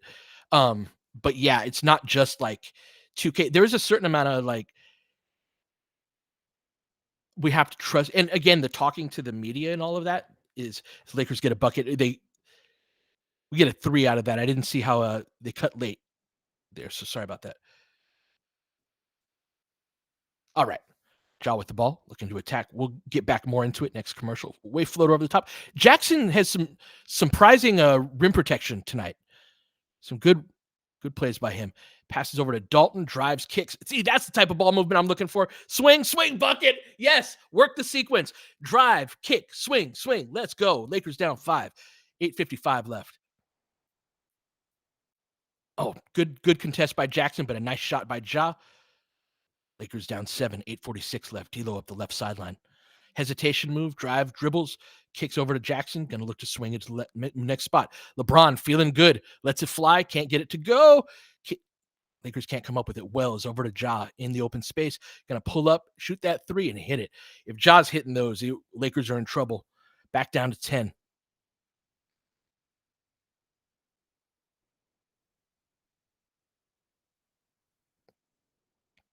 Gadalock, I completely agree with that about Rob. We'll talk more.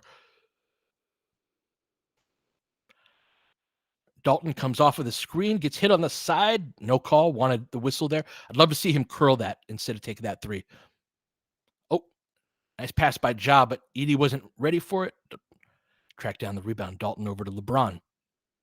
Get the steal. 7:55 left. Over to Dalton. Ooh, nice drive. Over to Jackson. Nice drive by Dalton right there. Really good rip through and attack on JJJ. Then the quick dump off over to Jackson. It's like signs of encouraging ball movement on a couple possessions in this game that to build off of.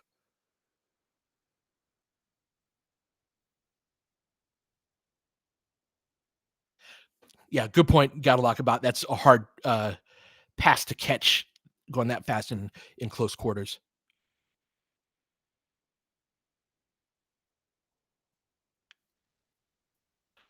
Jackson knocks down the first free throw.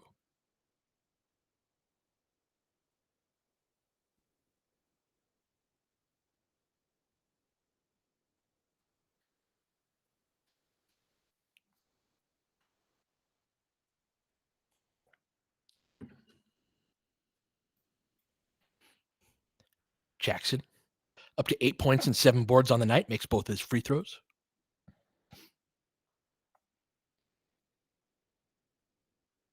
All right, down 7. Yeah, Ja 3 and a 2. Another 3 though, misses that one. Jackson flies in for the rebound, up to 8 boards on the night.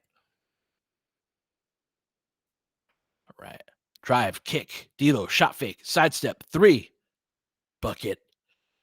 That is, there you go. Work that sequence, work that advantage, keep building on it. Don't take that first shot. Looking to drive on D'Lo, stays with them. Dalton, good work, D'Lo, with the steal over to LeBron, passes it over to Austin, thinks about it. Oh, got Dalton. Good patience, Dalton. Oh, D'Lo takes the trailer 3, misses that long. I didn't like that shot.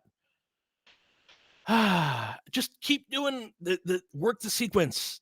You get buckets out of that. They get back cut, drive, kick, corner three, nails it. Jay Huff, after a rough first shift, gets a 3-ball to go. Lakers down 7. Drive, kick, out to Dalton, no dip 3, misses everything. His jumper's been way off tonight.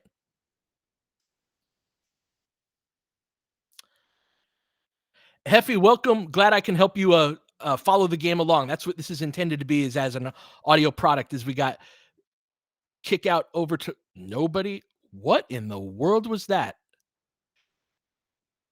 Just a red carpet, like a 3-dribble layup where nobody rotated over. Lakers down 9. It's a deflating play right there. Drive, kick. D'Lo doesn't catch it clean. J Huff gets there. Shot fake, step back, blocks it. D'Lo always goes to a step back against when switched on to a big. So this is part of why is we get a drive, kick 3, Huff with back-to-back threes. 12-point game. Damn. Back-to-back threes from Huff. D'Lo, when getting a big switched onto him, will always attack with the step back 3. Like there's never or very rarely is it I'm going to put my foot on the gas and get all the way to the rack.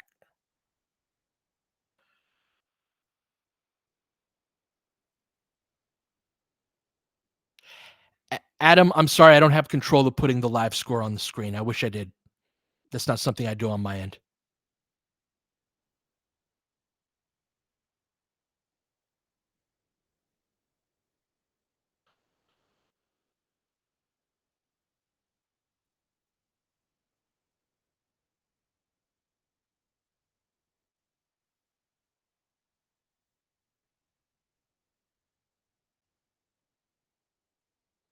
So funny, people saying it's weird to listen to me at normal speed. 8 of 9 from 3 this quarter. It felt bad, but it didn't feel that bad. That's the thing, Gaudelok, about D'Lo. I think he is too slow to get that separation, but this is part of my rationale for why switching teams are going to be really hard for us to beat, and we've got to do more to work around that. Is like our shot creators, they actually don't, with the exception of AD, they don't punish switches that well. And that, like, the most critical one for that now is LeBron, to where it's actually stunning to see them be like, oh yeah, we'll just put Zach 80 on LeBron. It didn't work out great for them, but it just speaks to a certain level of like, oh, you're not getting separation. That D'Lo doesn't really have that. Austin can do it a little bit, but if you can stay with Austin, and so much of Austin's ability to create spaces built on deception, right? So it's like you can see it in how he dribbles and hesitates and fakes. It's like to get you leaning one way so that he can attack in the other. But he doesn't really have that, like, you stayed with me, but I still beat you because I'm a better athlete than you. And that's where a lot of switches end up now. So yeah, that's part of my concern against is that we're going to have trouble against switching teams.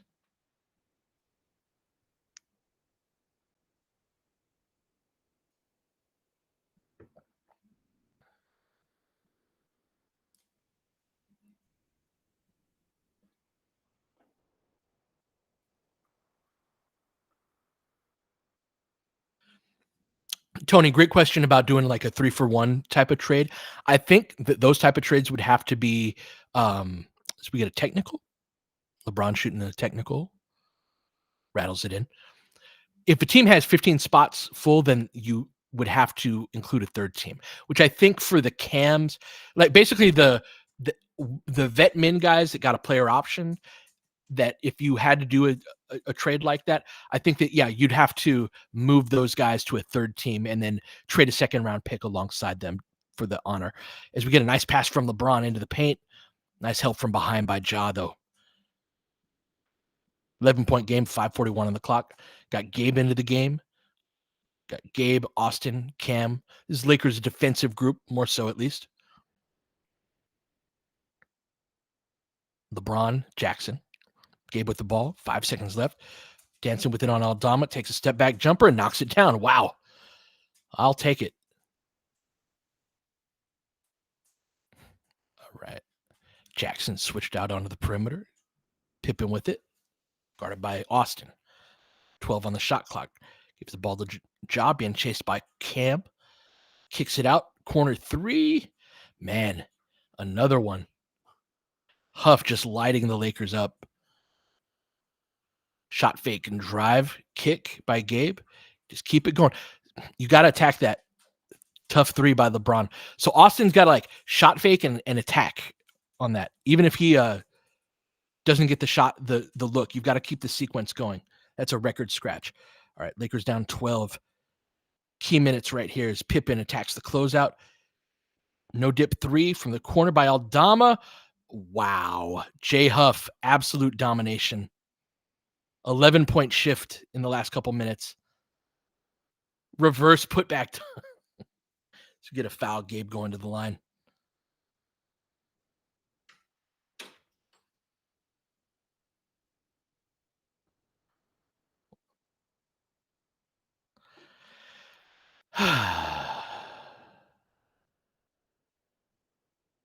Yeah, he does do these reverse dunks, DSW. That's not a rare. That bounced exactly perfect for him to do that on a putback, but what the hell was that? You guys see that free throw?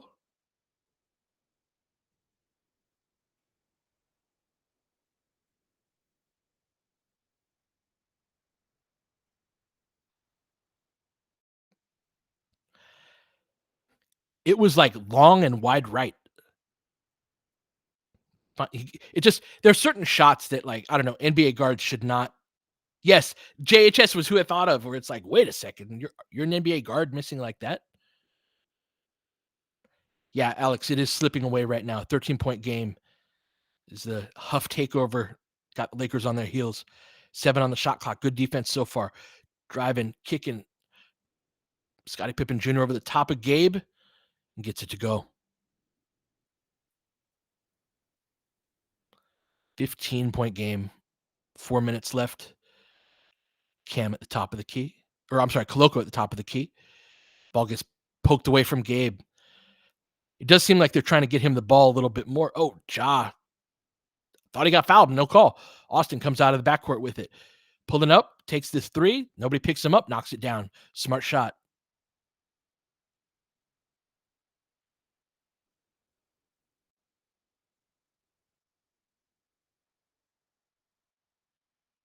.12 game, 3:27 left. Gonna get a foul or a timeout? Yeah, gonna get a timeout.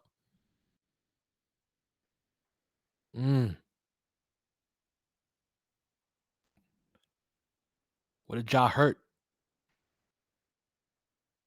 Gonna go back to the locker room? Looks like it.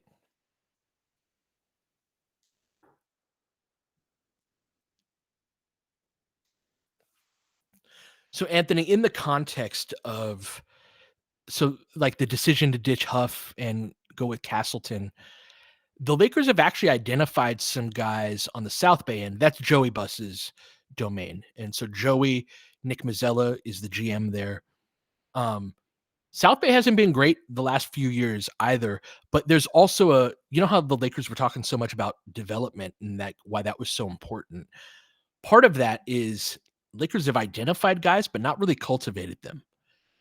And that, seeing guys go to other teams and be like, hey, you're contributing in NBA games, as we flash to Scottie Pippen Jr. and Jay Huff having a dominant shift right now. That it's like you can find all the guys that, like, you can buy good ingredients, but if you don't have the chef, the meal's not going to come out very good. And so there are deep and layered issues with the Lakers organization that we see evidence and flickers of it all the way throughout, issues that the Lakers have. Oh yeah, Seb, 11-point fourth quarter for Huff. Drive, dish, good rotation by Gabe right there. They just go over the top. Can Lakers get the rebound? They do. Koloko clears it over to Gabe. More touches for Gabe in this shift in the minute. Over to Austin. Swings it back over to Gabe. Gonna get the step up screen from Koloko. Quick three. Front rims it. That's a tough shot. I do not like that shot. Like Pippen kicks it out. Laravia with it. Looking to attack. Drive. Kicks it back out. Good defense by Max. Slide your feet over the top. Good defense, Max. Gotta get that rebound though. Can Lakers get it? Keep it here. Six left on the shot clock. Really good possession there by Max so far.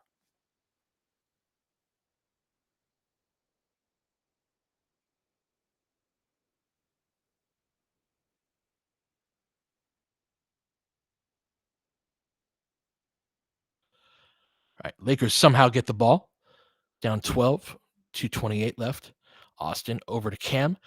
Attacks that closeout, gets it stripped, but it gets fouled on the way. What if we get free throws here? Well, Tony, we got both of them in the game right now between Gabe and Max.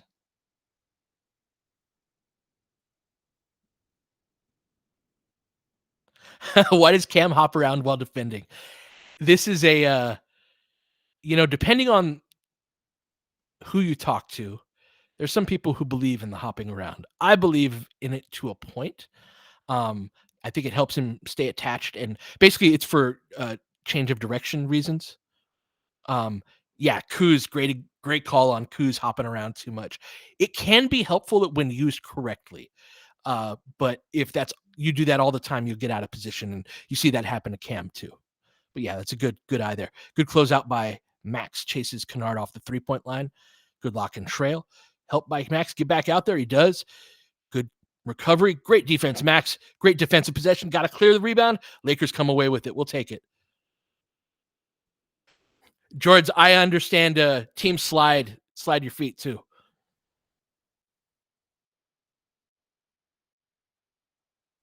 10-point game. JL3, I love this. Pair Max with Cam Moore.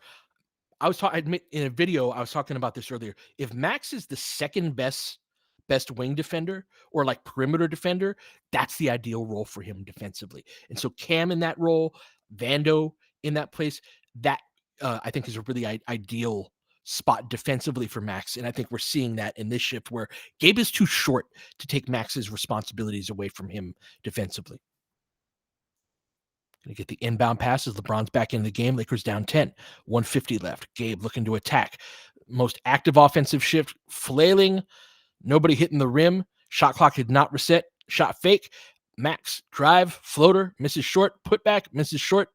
Oi. Laravia comes out of the backcourt with it over to Jackson.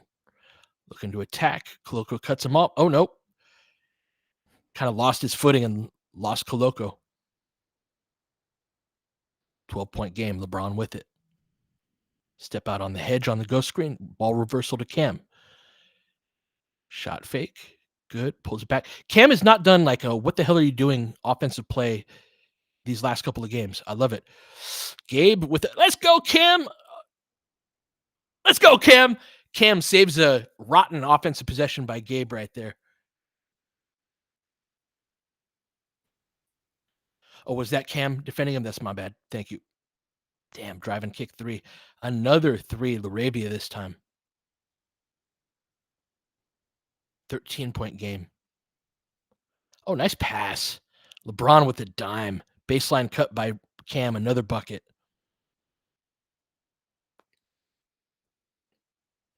11-point game. Going to try to get the 2-for-1. Pippen looks to attack off the ball screen. Lakers switch it. Cam attacking. Good defense. Good closeout by Max. Out to JJJ. Late double by Max. I like it. Hands up, Cam. Shot clock. Last second. Closeout. Oh, killer. 14-point game. Pippen hits the three as all the South Bay guys coming home to roost.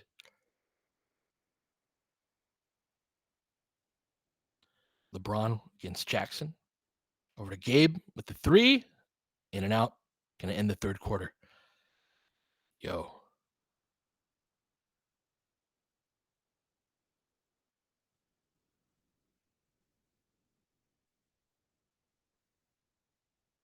I agree we switch too much. Gotta luck. Of course they know we can't shoot. We got like and they're gonna defend us that way. That's why this has been an ongoing part of the game that the Lakers have really gotten killed in is the back half of the first quarter and third quarter, where Redick has gone to these lineups that are heavily influenced toward defense. And so the benefit of that, we were talking like Cam and Max, you get Max more appropriately slotted onto Luke Kennard. And I thought that was a uh, fantastic shift defensively from Max. But I don't think that you can add another bad offensive player to that in Gabe. Like, think about that offensively. Gabe and Max and Cam. How are you supposed to score? He's 6 for 58 from 3.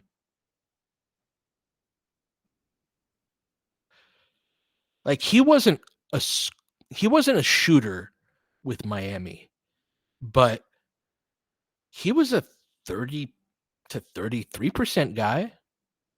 Yeah, he shot well in the playoff run, but like I wasn't expecting him to come over and be a shooter, quote unquote, for the Lakers. But like 30%, you know how much better 30% would be than the guy that we've gotten? Like, I'm stunned.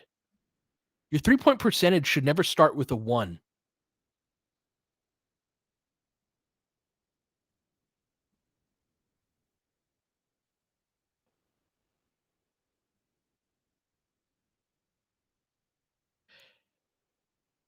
He might be right now.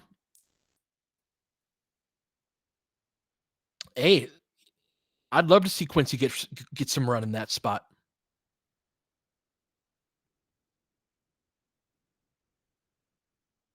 Oof, brutal stat. That 3-point stat. LeBron, 5 of 9 from 3. Rest of the Lakers, 4 for 26. Lakers aren't generating good shots. And this is like they're making the same mistakes offensively. Um, in terms of not like driving and kicking. And so, like, yeah,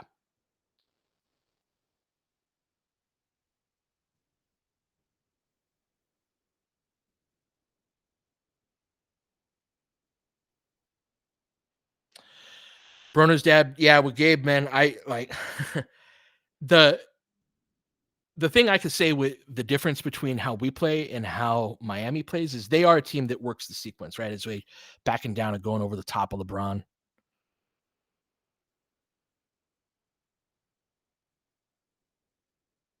Memphis looking to push away, start this fourth quarter. 16, now 17-point game.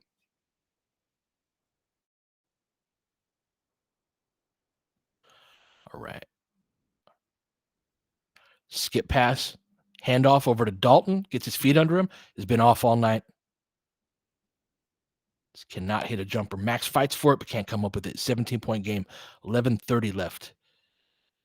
Clark over to Jackson. Thinks about it, but no. Aldama. Shot fake.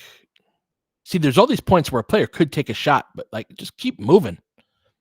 Get Jackson in the paint over the top of Jackson. Jackson Hayes, that is, picks up a foul. So yes, they don't get good shots because they lack the downhill guy, but they also don't like that means that you have to like on the drive and kicks that you do get, you have to like just be patient. You got to get 3-4 deep into the possession, right? It can't just be like, oh, I'm sort of open. I'm going to take this sidestep 3 against a good contest. Like, yes, having a downhill guy is great if you just want to simple drive and kick, but it's got to like drive, kick, replace, swing, swing. Like, yes, it would be great if we had 2012 LeBron, but we don't. And when AD gets down, my God, Gabe, just not looking like an NBA player. That's crazy. Lakers getting rolled down 22.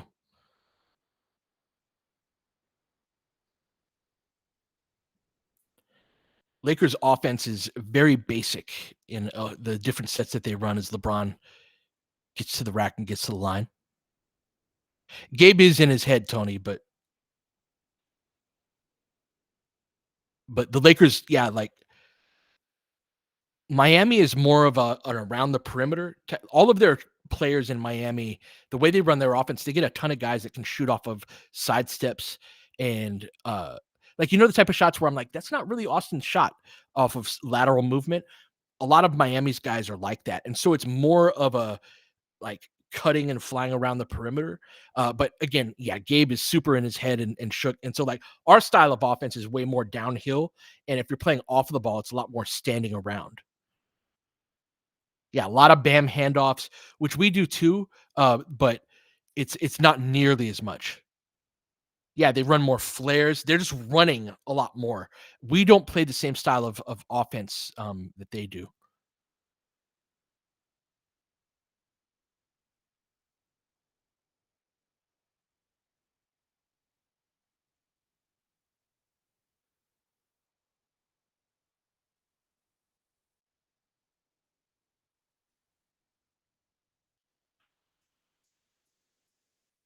I think that when you have so many of your role players struggling, it's indicative of more of a team wide thing than anything else. Like guys aren't getting good shots. As Clark goes at Jackson, LeBron clears the rebound. LeBron still playing with pace at this point, which Lakers need to just get on track, just back to playing good basketball. Max, again, you don't have to take that shot. You don't have to take a left-footed drifting. What you do is you drive, you get to that point, and then you spray it out to the weak side and fill the open spot. You do not take that shot. Keep it moving. LeBron with it as they switch out. 9:55 left. Drives, kicks, Max, open three. That's a good shot, but misses it. Dalton with a good rebound on a crash. He's rebounded at least okay tonight, but has not shot well. Drives on Kennard. Going to get a carryover.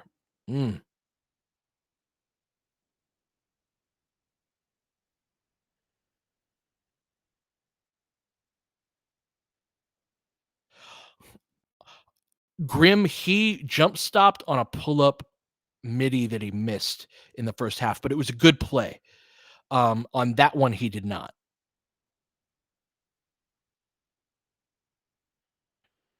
Missed the technical free throw.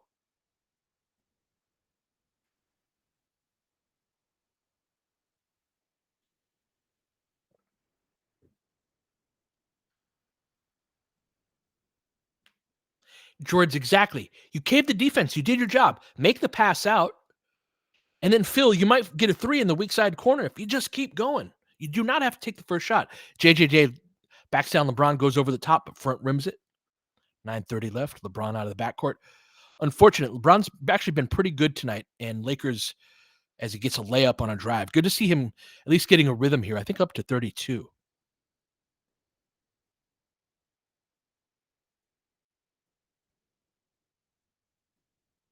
Yeah, good to see LeBron having that. Max on the perimeter. Good defense. Going to get this turnover going the other way.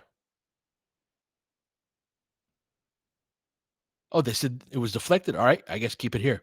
6 on the shot clock. Wells comes off the screen. They switch it. Good hustle by Austin. Get the outlet pass. What the hell was that? Turns it over. Pull up three from deep by Jackson. Not a very serious three. Austin with the rebound. Over to Max. It's a good skip pass over to the corner. LeBron takes the three. Knocks it down. All right. Cuts it down to 16. Probably too little too late. 8:35 left. Let's see if they can go on a run. Dalton guarding Aldama. Clark over to Kennard, guarded by Max. Max has done a good job on him. Puts that back pressure. Oh, Jackson just leaves him and gives up a layup.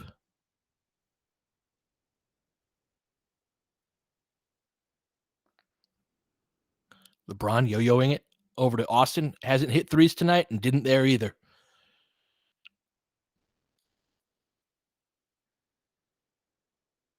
Shot fake gets Max in the air. Drive dishes off. Going to get the putback. Now, going to be a foul on Jackson. 2 free throws.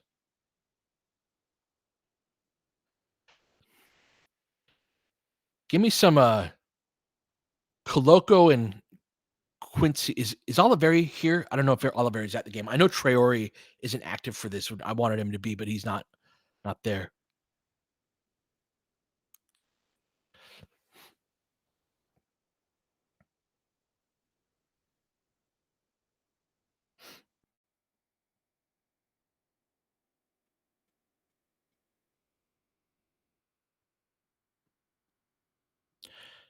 Clark makes both his free throws.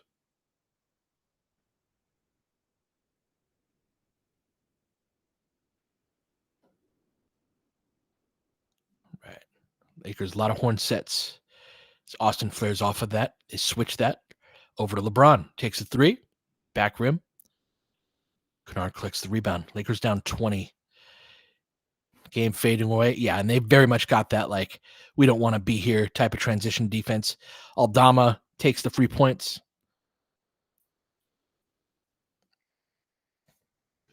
Yeah, Lakers guards combined 10 of 38, SimCity says. Lakers offense to me is the biggest, most fixable thing. At least like the place where you have the most ability to make progress. They're really stuck in the mud on offense.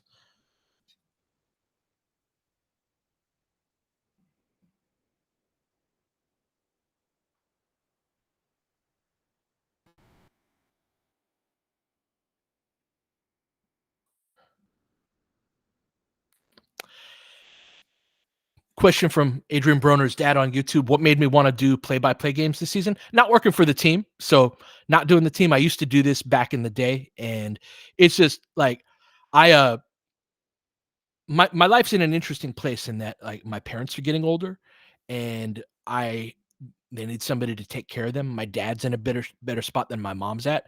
And so I need to be more efficient with the things that I do LFR work on this year because I have to spend a decent amount of time taking care of them. But it's also like I'm opening up my restaurant again, as I call it, with LFR. And so watching the games with people, it also helps me learn more about the game and lock in more about the details of, like, calling this is a shot fake, rip through, like all of that. Just like saying it out loud helps kind of encode it for me of, like, what happened in the game a little bit more. But yeah, just this is one of the several things that I wanted to do. It's I'll be kind of doing it slowly. I'm not in a super huge rush to produce a ton of content, but yeah, wanted to do play by play this year just because not working with the team and really wanted to get back into the basketball. Warriors look freaking great, Seb.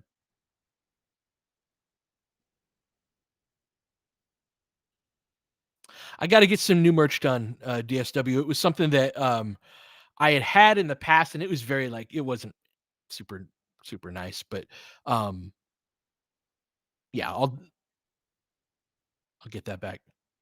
And yeah, D'Lo only playing 22 minutes is telling, isn't it? And D'Lo not being on a team that's really struggling offensively. I mean, I know we're struggling defensively too, but um, us struggling on defense makes a ton of sense to me. On We should be better on offense than we are, though.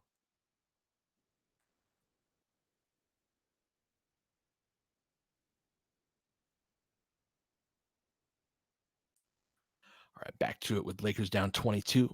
Hands it back off to Austin with the head of steam. Nice drive and kick. Open corner three, knocks it down. Let's go, Cam. Cam is an early leader for least irritating role player in his minutes so far through these two games. All right. Kick it back out to Scottie Pippen. Knocks down the three. Jackson a little late on the closeout.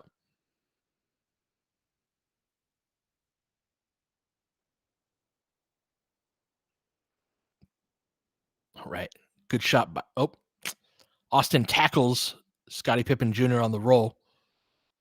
Oh no, looking a little hurt there too.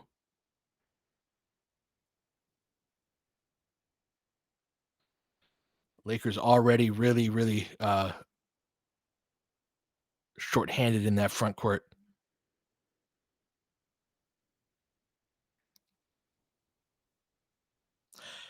Gotta lock. That's totally where I'm at with Cam. Cam just needs to not be dumb on offense, and I'm happy to play him. Absolutely. And his decision making has been so much better through these first couple of games. All right, yeah, hopefully just bump knees. All right, good, good.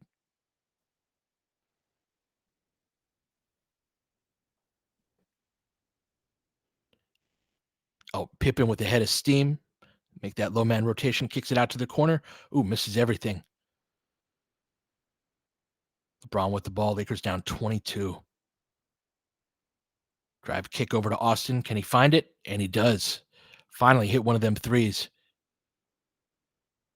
You can't both be smaller and less athletic than the other team and get outshot by them as consistently as our guards have been outshot.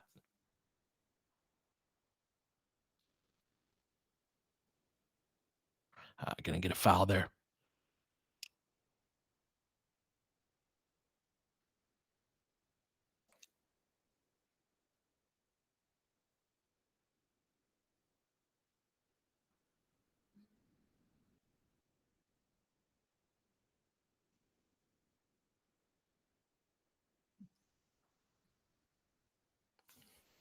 Yeah, I see that being slow everywhere as well.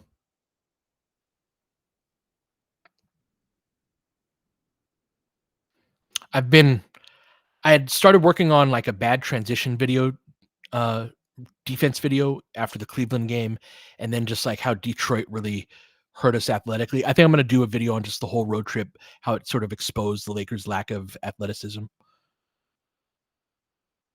Right. Dalton, drive, kick, good play, crossover by wow. Nice shot and one. That was sweet.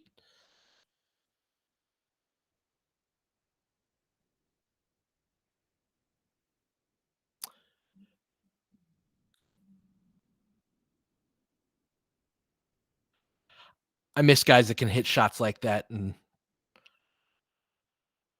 there used to be more of them in the league.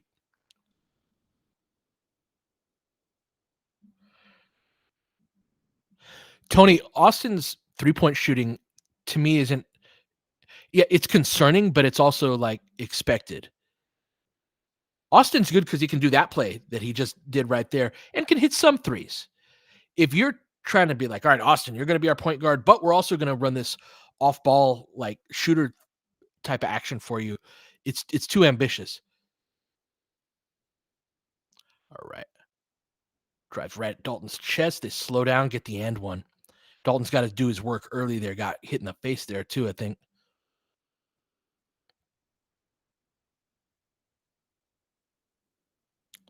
Yeah. Mm, man.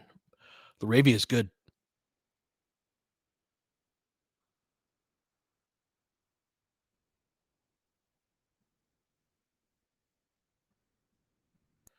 Christian, he absolutely misses the open ones a little too much. That's part of Austin's game. That's why putting him in the so we get a Cam ahead of the pack. Oh, Jackson erases that. For as good of an athlete as Cam is, he isn't a crazy leaper. It's more about him gliding around on the ground, but he isn't a guy that's got like crazy hops.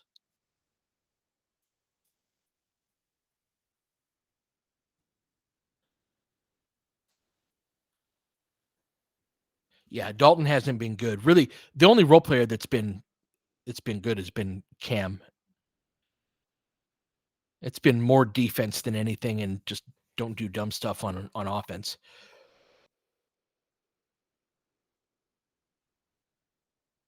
Huff with the ball at the elbow,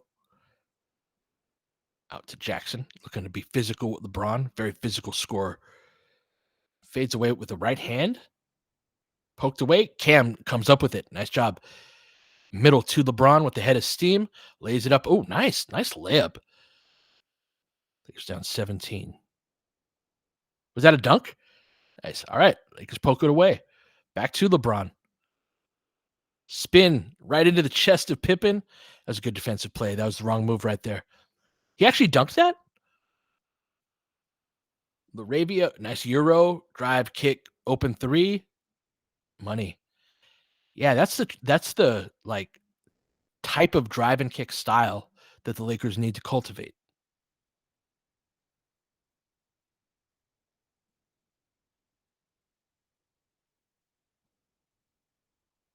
Gonna get a timeout. Yeah, should get a LeBron sub.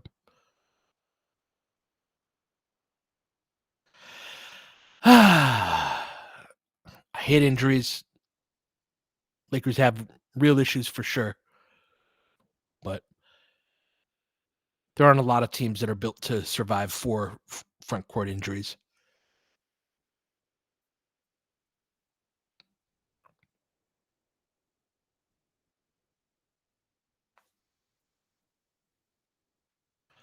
LeBron with 39 tonight.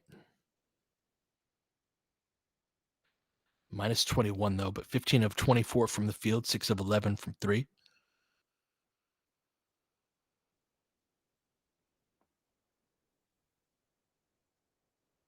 Cam with 12 tonight.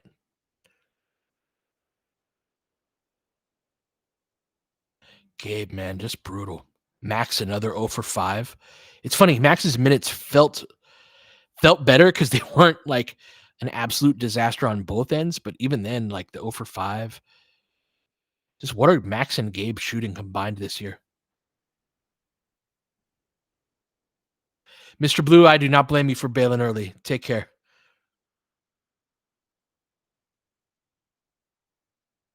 Kessie, what positive can we take from this game before we hit the showers? Cam being helpful. I think that seeing Gabe struggle more and more is at least information. I do think that a move needs to be made. Um, just the bench is really in a bad place. But again, on a night where 4 of your front court players, you're not going to look that great. But even then, like the shot creation with the guards and just the offensive stuff with the guards, Lakers should still be able to score and create offense without the front court guys, and they haven't been able to.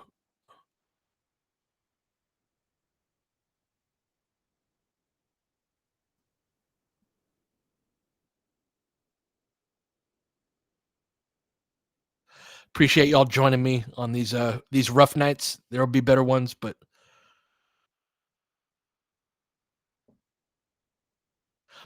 great call out, Seb, about LeBron not being washed athletically, or at least, and he was pretty good for a stretch athletically. Like I felt like his first shift in the first quarter, he still looked a little bit, but the chat with Ja and the Grizzlies always piss him off. So yeah, him getting to that, Lakers get killed, but him getting to that is very helpful.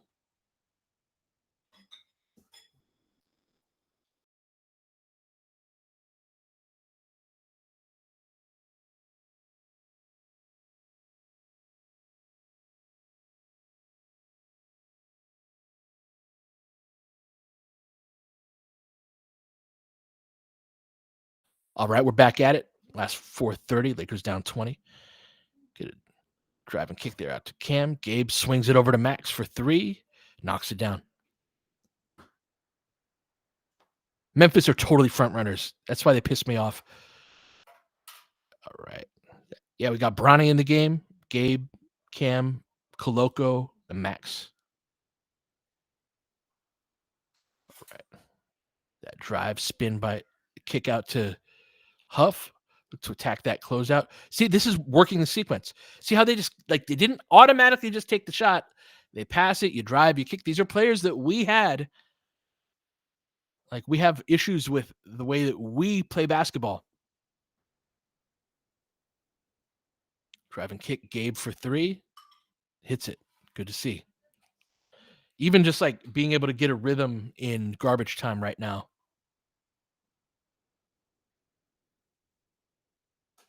DSW, is Quincy there? Is Quincy like active and with the team tonight? Let me look at the nice back cut, nice pass. Huff to Pippen hurts. Yeah.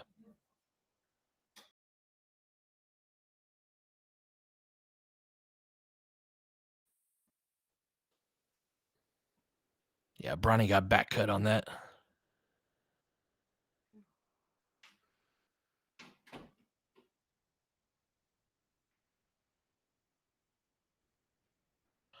All right.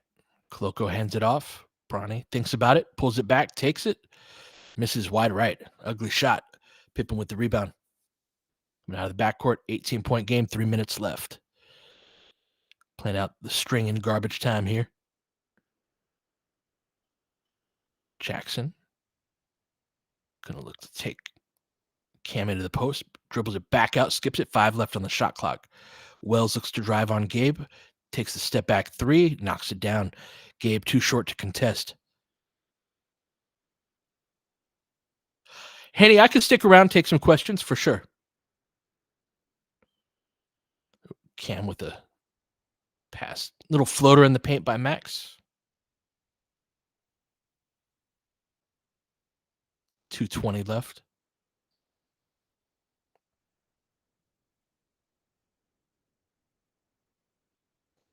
Jackson with it, looking to drive on Cam. In the paint with his right hand, rattles it home. He's good on those shots.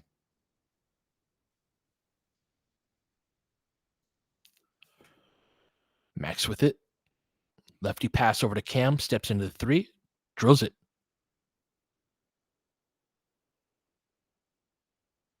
Gonna get our last time out of the game, looks like.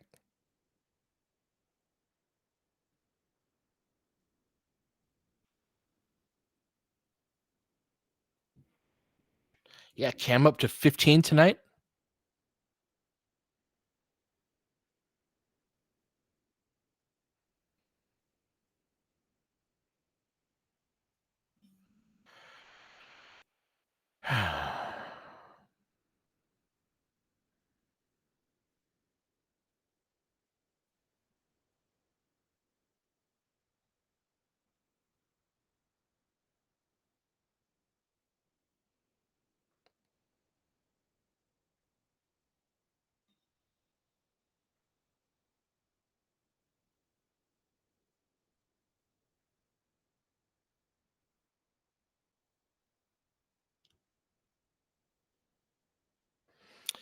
Paul, yeah, 4-4 to start the year.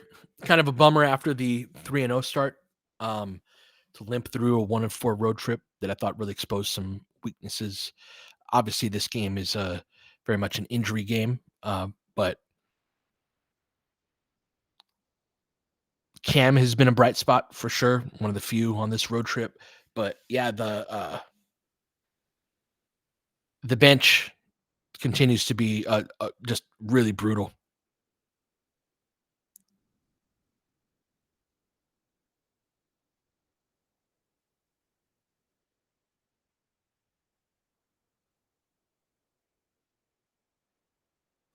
Wow, no deal in the last 17:54.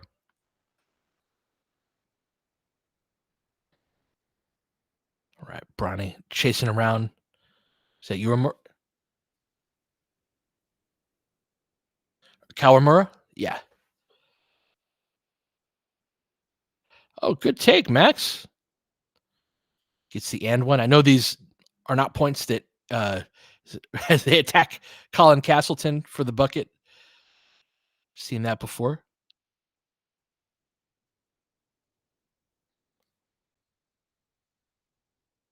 One of my theories about the JHS looks good in training camp reports is that he was playing in groups where he was like attacking Castleton and his rim protection and Jackson.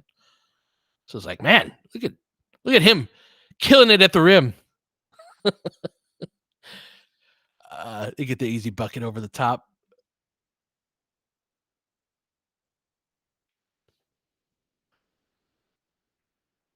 Gabe with the inside out dribble. Going to attack 80. He is so big. Steps back for the jumper, misses wide left, bounces out of bounds. Like, these are not good shots. This to me is not how you get on track.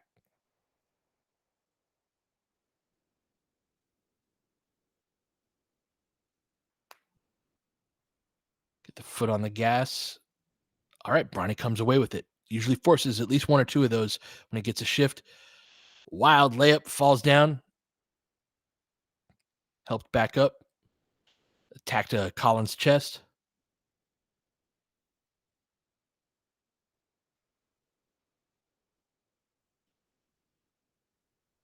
Seb asking, so does Austin, Cam, Braun, AD, I'm guessing, and Wood have enough spacing? I think they do.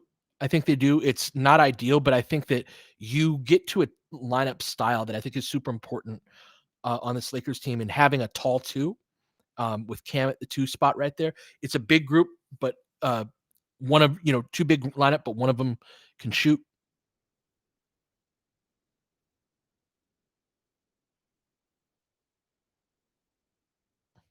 Taking Steph Curry shots. No, it is not how you get back on track. It's exactly my point. Kawamura against some ball pressure by Bronny picks up the foul.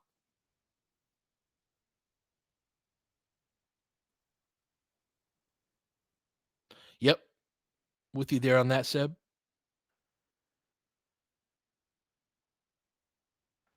Are the Lakers a big market team or more of a small market team disguised as a big market team? The Lakers are not a small market team because they're not efficient enough, good enough around the margins, like to survive the way they do things, right?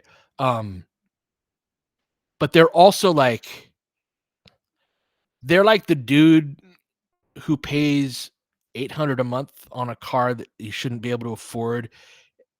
Like they're outwardly, as we get another step back, just building terrible habits.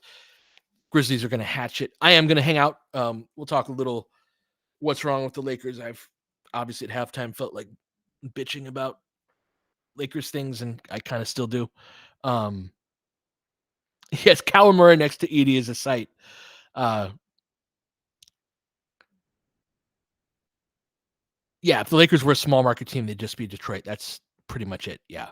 Um, but yeah, it's more like the guy who drives a nice car, but like pulls up to a flat that he can't afford that he shares with roommates. It's sort of that like you outwardly present as being very glamorous, and as Lakers fall 131, 114, you outwardly present yourself as being very glamorous, but you actually don't have a lot underneath that. Yeah, AD and LeBron are the Ferrari in the shitty house. Yeah, it's a good way of putting it.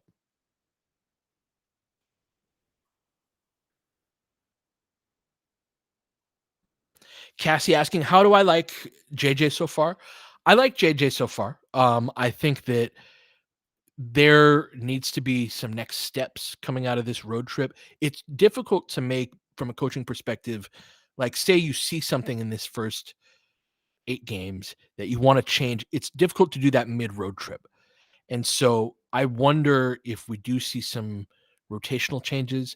I think he's done a good job. I think that though the idea he had about what to do off of the bench was flawed, and we've seen some of the like why it's not working out as a result of that. Again, they play these lineups to close the first and third quarters where they place a lot of lineups where multiple players who are struggling on offense are playing together at the same time.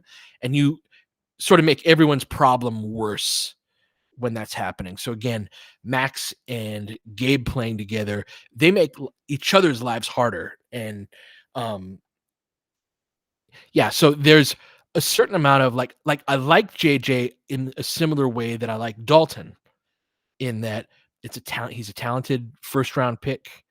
Um yeah, he's a talented first round pick. Uh eh, but has a lot to learn before he's going to get to that elite level. Um but we'll see. We'll see coming out of this road trip, but I've been generally happy with JJ.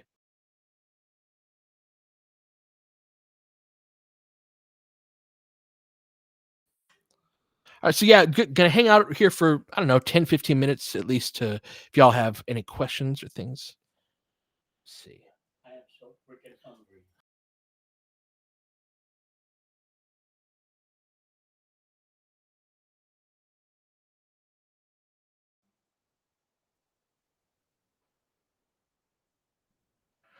Am I looking for role player upgrades or bigger moves? I am looking for both, but I think that the first one is going to precede the second one. Again, the role player upgrades and all of that, I think there's a possibility that they could open up a roster spot or something where they could, pick up a DSJ if it gets dire. I think they'd prefer, because these are guaranteed contracts that they'd have to move. in order to clear up that roster space. So, um, does Rob survive if the team doesn't make the playoffs?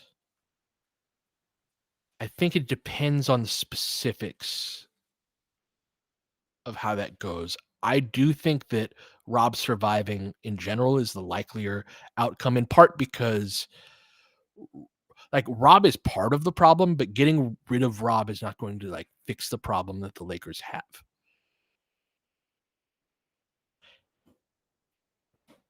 Yeah, that's the thing. It's an ownership deal, Tony. It's not like Rob's part of it, but Rob is one of like four factions that has a say in how the team gets built. You know what I'm saying? So like some of the roster moves are at the facilitation of the other parties, right? Between Clutch, between the Busboys, um, and between the OG faction, right? And so there's like he's as much of a how agents like facilitate things for their clients. He still sort of has that role, but he's in the GM role. That said, the basketball has to stop somewhere, right? So one of the things that if the pro Palinka people that I will talk to will be like, other people wanted Russ way more than Rob did. I'm like, that's great, but you can't be the GM of a team and also be like, oh, don't look at me. Like, I'm not responsible for any of this. I'm just making things happen for y'all, Like the buck has to stop. Uh like, for example, one thing that happened was remember at the trade deadline of Russ's full year when we didn't make the playoffs, there was that rumor of uh Russ for John Wall, Russ in a first for John Wall's corpse. And at some point, you got to be like, yeah, no, we're not trading a first for John Wall. And that I think has to exist in more points. It just can't be like, oh yeah, player options for everybody, right? This is great. And so I think that's that both the MLE signings, especially the MLE signings, I think are where Rob has been at his weakness and is the accurate person to blame. What a stat. 23 potential assists, 5 of them actually converted. None too.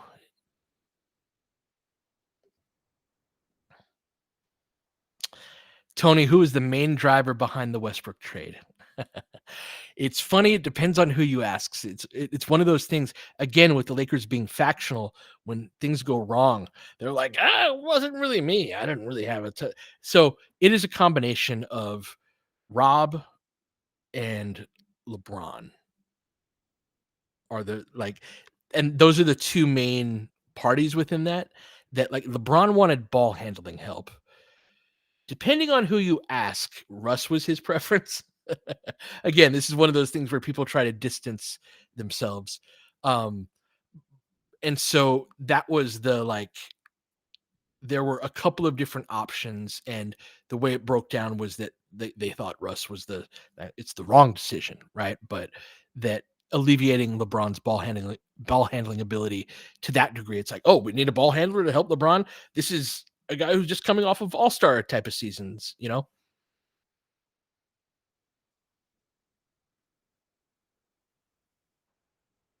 It's funny, homie. We could use somebody who can get downhill, but Russ is rough at this point. He's sort of like a fastball pitcher who throws a good but not great fastball now and doesn't have a ton in the way of other pitches. Like I wouldn't really want Russ and obviously he comes with a whole bunch of other like just bad vibes, not even just from him, but just like the whole experience. Like there's too much history to have a future, of course.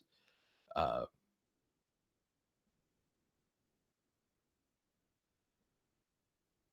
all right, let me scroll up and see what other questions I have here. All right.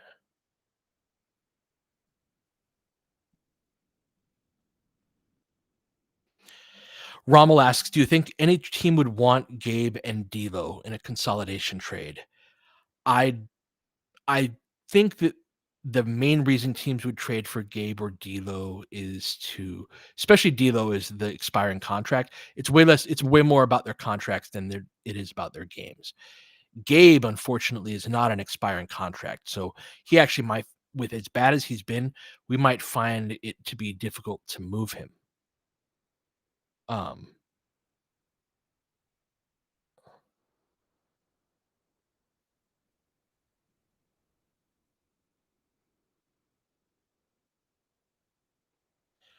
why are they sucking so much? Reeves just had an 0 for 5 from 3, and so did Gabe. What is their issue?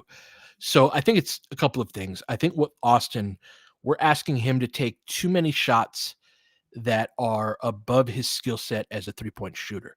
So I've said before, I think can hit threes, but he's not a shooter. That's not the nature of it. And so him shooting movement threes where it's like you skip the ball on grenade type action to the other side of the court, have Austin sprint from the right slot to the left wing and shoot a three off of movement like that. That's not really the type of threes that he hits, even when he does hit.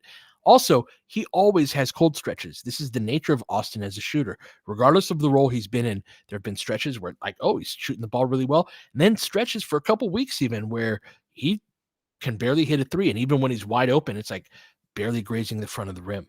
Um, I think the bigger issue is like even Dalton's not in a groove right now. Gabe obviously is in a nightmarish place. Max was 0 for 5. And so when we look at this and it's like, hey, why isn't this player shooting well? Why isn't that player shooting well? And a big part of it is that individual player for sure. But to me, when you've got like 4 or 5 guys, pretty much none of your role players except for Cam look comfortable, then that's when it becomes a coaching issue. It becomes a more team wide type of issue. Part of it is because the Lakers don't have a downhill threat, but it's also because they're not like the offense is very undisciplined. Watched a team in the Grizzlies where it was like they were driving and kicking it. Oh, I don't like this shot. I'm going to skip it out to the weak side corner. And they were just like getting deeper into the sequence in ways where we're still, I'd hoped would have made a little more progress in that respect by now.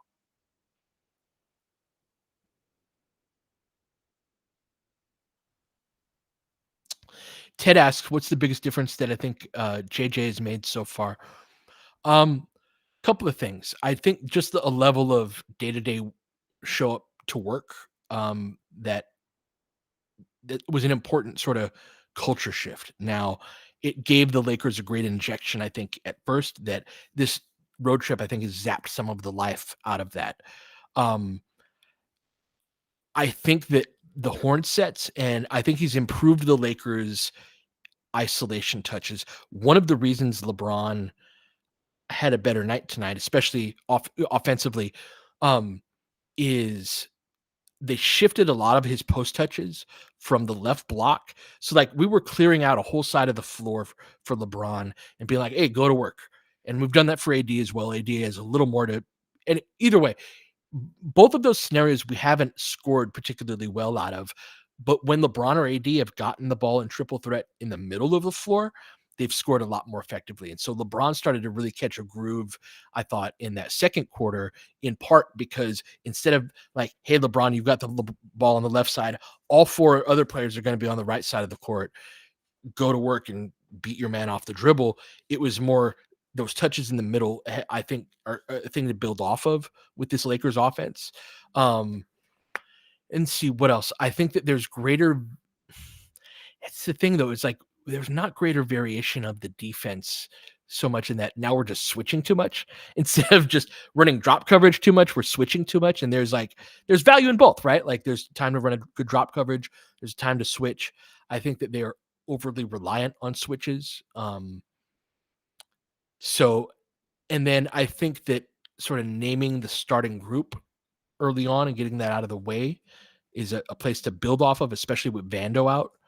So, like JJ's off to a solid start, a lot of work ahead, and he's starting to linger on some mistakes that if the bench is still in a similar spot and nobody can create a shot, you know, 2, 3 weeks from now, I'll start, dinging him from that for sure.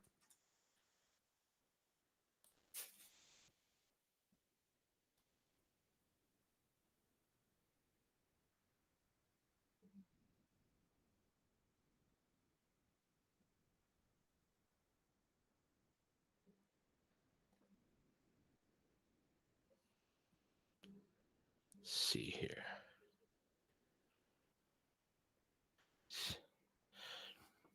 Do I think the players don't trust each other? I don't think it's probably not the way that I would phrase it.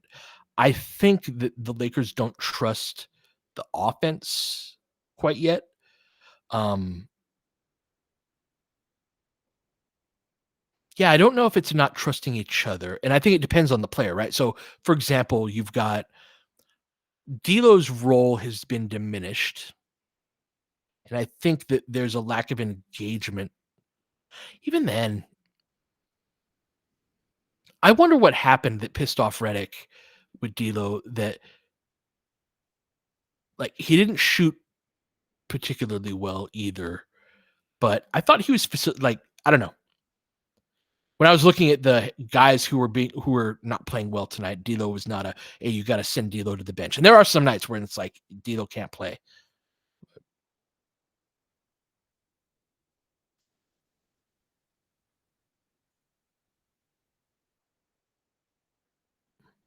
One of D'Lo's last plays was him getting beat for that steal. Or was getting that steal from active hands on defense. Right. After a bad defensive sequence. Right. That so I have noticed that last couple of games, one of the things I look for in a coach is what do they try to do to solve problems? You're always going to have problems pop up through the course of a game, through the course of the season. What is your natural instinct to try to resolve them? And I wouldn't say that this is like his natural instinct. I would always say this about Vogel is whenever the Lakers were struggling, Vogel would be like, I know what I'm going to do. I'm going to put more defense in the game. And it would be different. He might be an interior defender, might be a point of attack guy, could be a wing. It was different things, but it was always defense. When Vogel ran into a problem, it's like, okay, what if I defend a little bit more effectively? Redick appears to be trying to get his perimeter defense in order in a way where these last couple of games, I think he's going to get more and more.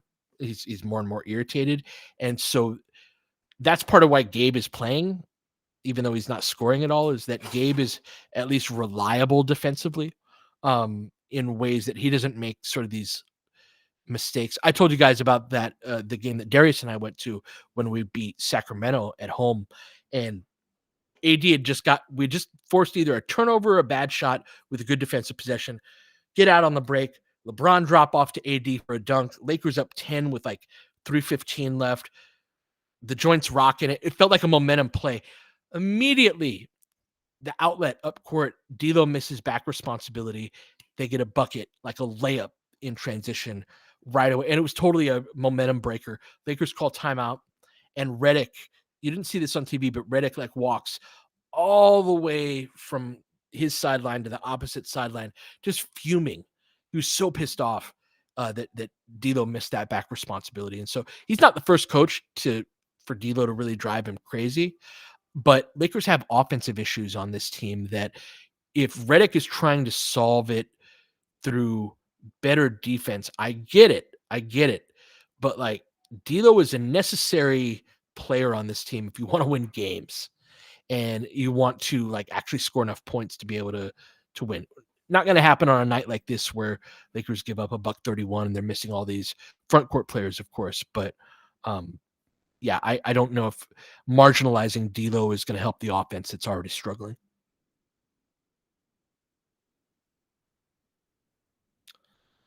Appreciate you, Rommel. Let's see.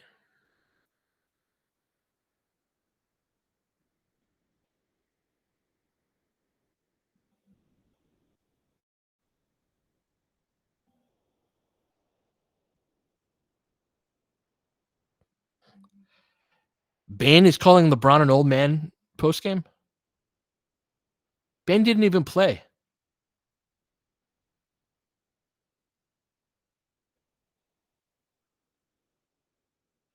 Interesting.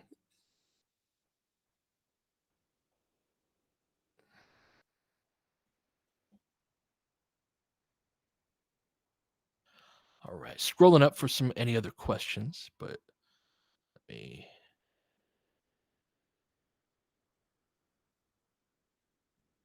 Henny, any internship opportunities to work with the LFR fam? Shoot me an email, Henny, if you're interested in and doing something, we could talk. Email me at lakerfilmroom@gmail. I I could use another person to help, but I'm also like very this time around, especially, I'm gonna be very careful. I'd rather like not create a ton of content, and not have people than work with the wrong people at this point. I'm really enjoying like, yeah, not having to answer to or work with anybody else and just do my thing. So, but yeah, definitely reach out. Thank you for asking.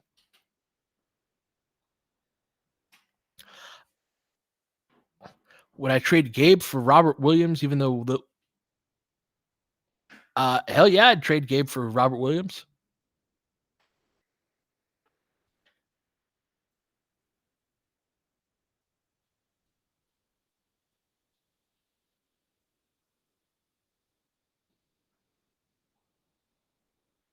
Said it wasn't a punishment and that he reverted to bad habits.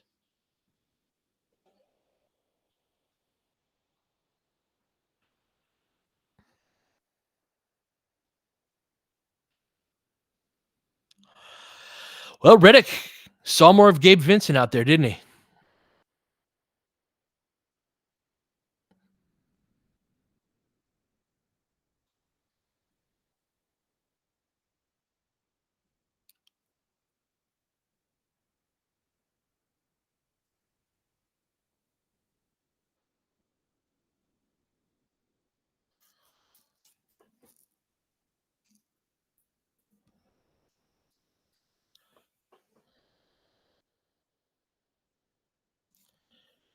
Yeah, he feels like he's got kind of a hemorrhaging problem, I think, in from perimeter defense between the Cleveland game, and it's really been throughout the season, but the way they push in transition and like just run up on them, the Cleveland game, and then right. Thank you, DSW. Like the idea of good habits. Are you seeing the shots that Gabe Vincent is taking?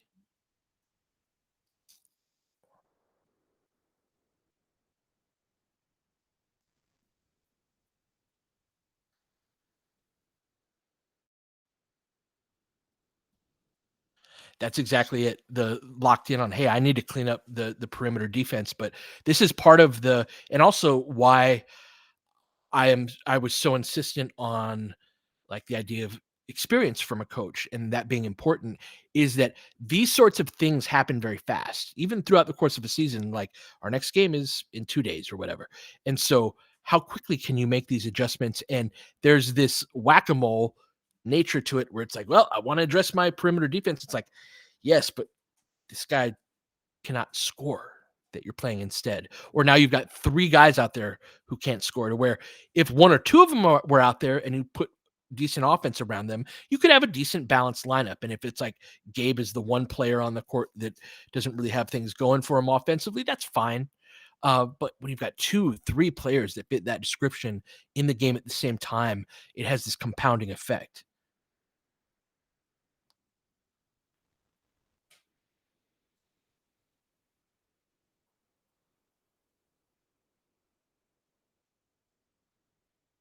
That's exactly right, Godluck. We've got a bunch of flawed role players, and he's got to balance them properly.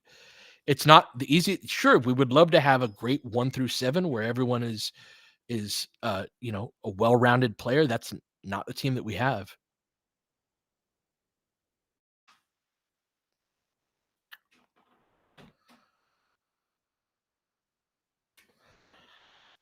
Yeah, I do agree that that D'Lo comment will make some noise and that he's looking to motivate D'Lo. I don't know if that is the way to motivate D'Lo. Again, part of the job of a coach is not every player is going to respond positively to the, and so just looking at the world through D'Lo's eyes, it's been very obvious to him that the Lakers do not prioritize him, and even Redick wanted to sort of marginalize his role on this team, and that's his prerogative, of course. And I understand, not wanting D'Lo around long term, but you're going to get a certain level of disengagement from a player at that point. That's exactly right. That's not the way to motivate D'Lo. D'Lo's going to be like, all right. And this is also I'd mentioned this on the pod, but before these two previous games, I had never seen D'Lo show up randomly on the injury report and actually play in the game that night. And he played through an injury, this last week on this road trip. Um,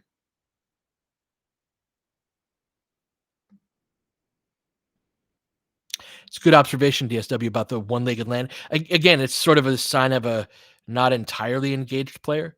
Like when D'Lo really locked in last year, he was so helpful offensively, and just really gave the Lakers that third option scorer, passer, that balanced out the team in ways that without it, like we're really hurting without his offense. No problem on the questions, Tony. Appreciate it. I think I'm gonna get wrapping up as well. So thank you for joining me tonight. I'm glad I hung around a little bit longer, 10, 15 minutes. So I'll probably start doing that after these games. Thank you always for joining me. Have a good night, and I will catch you guys next game.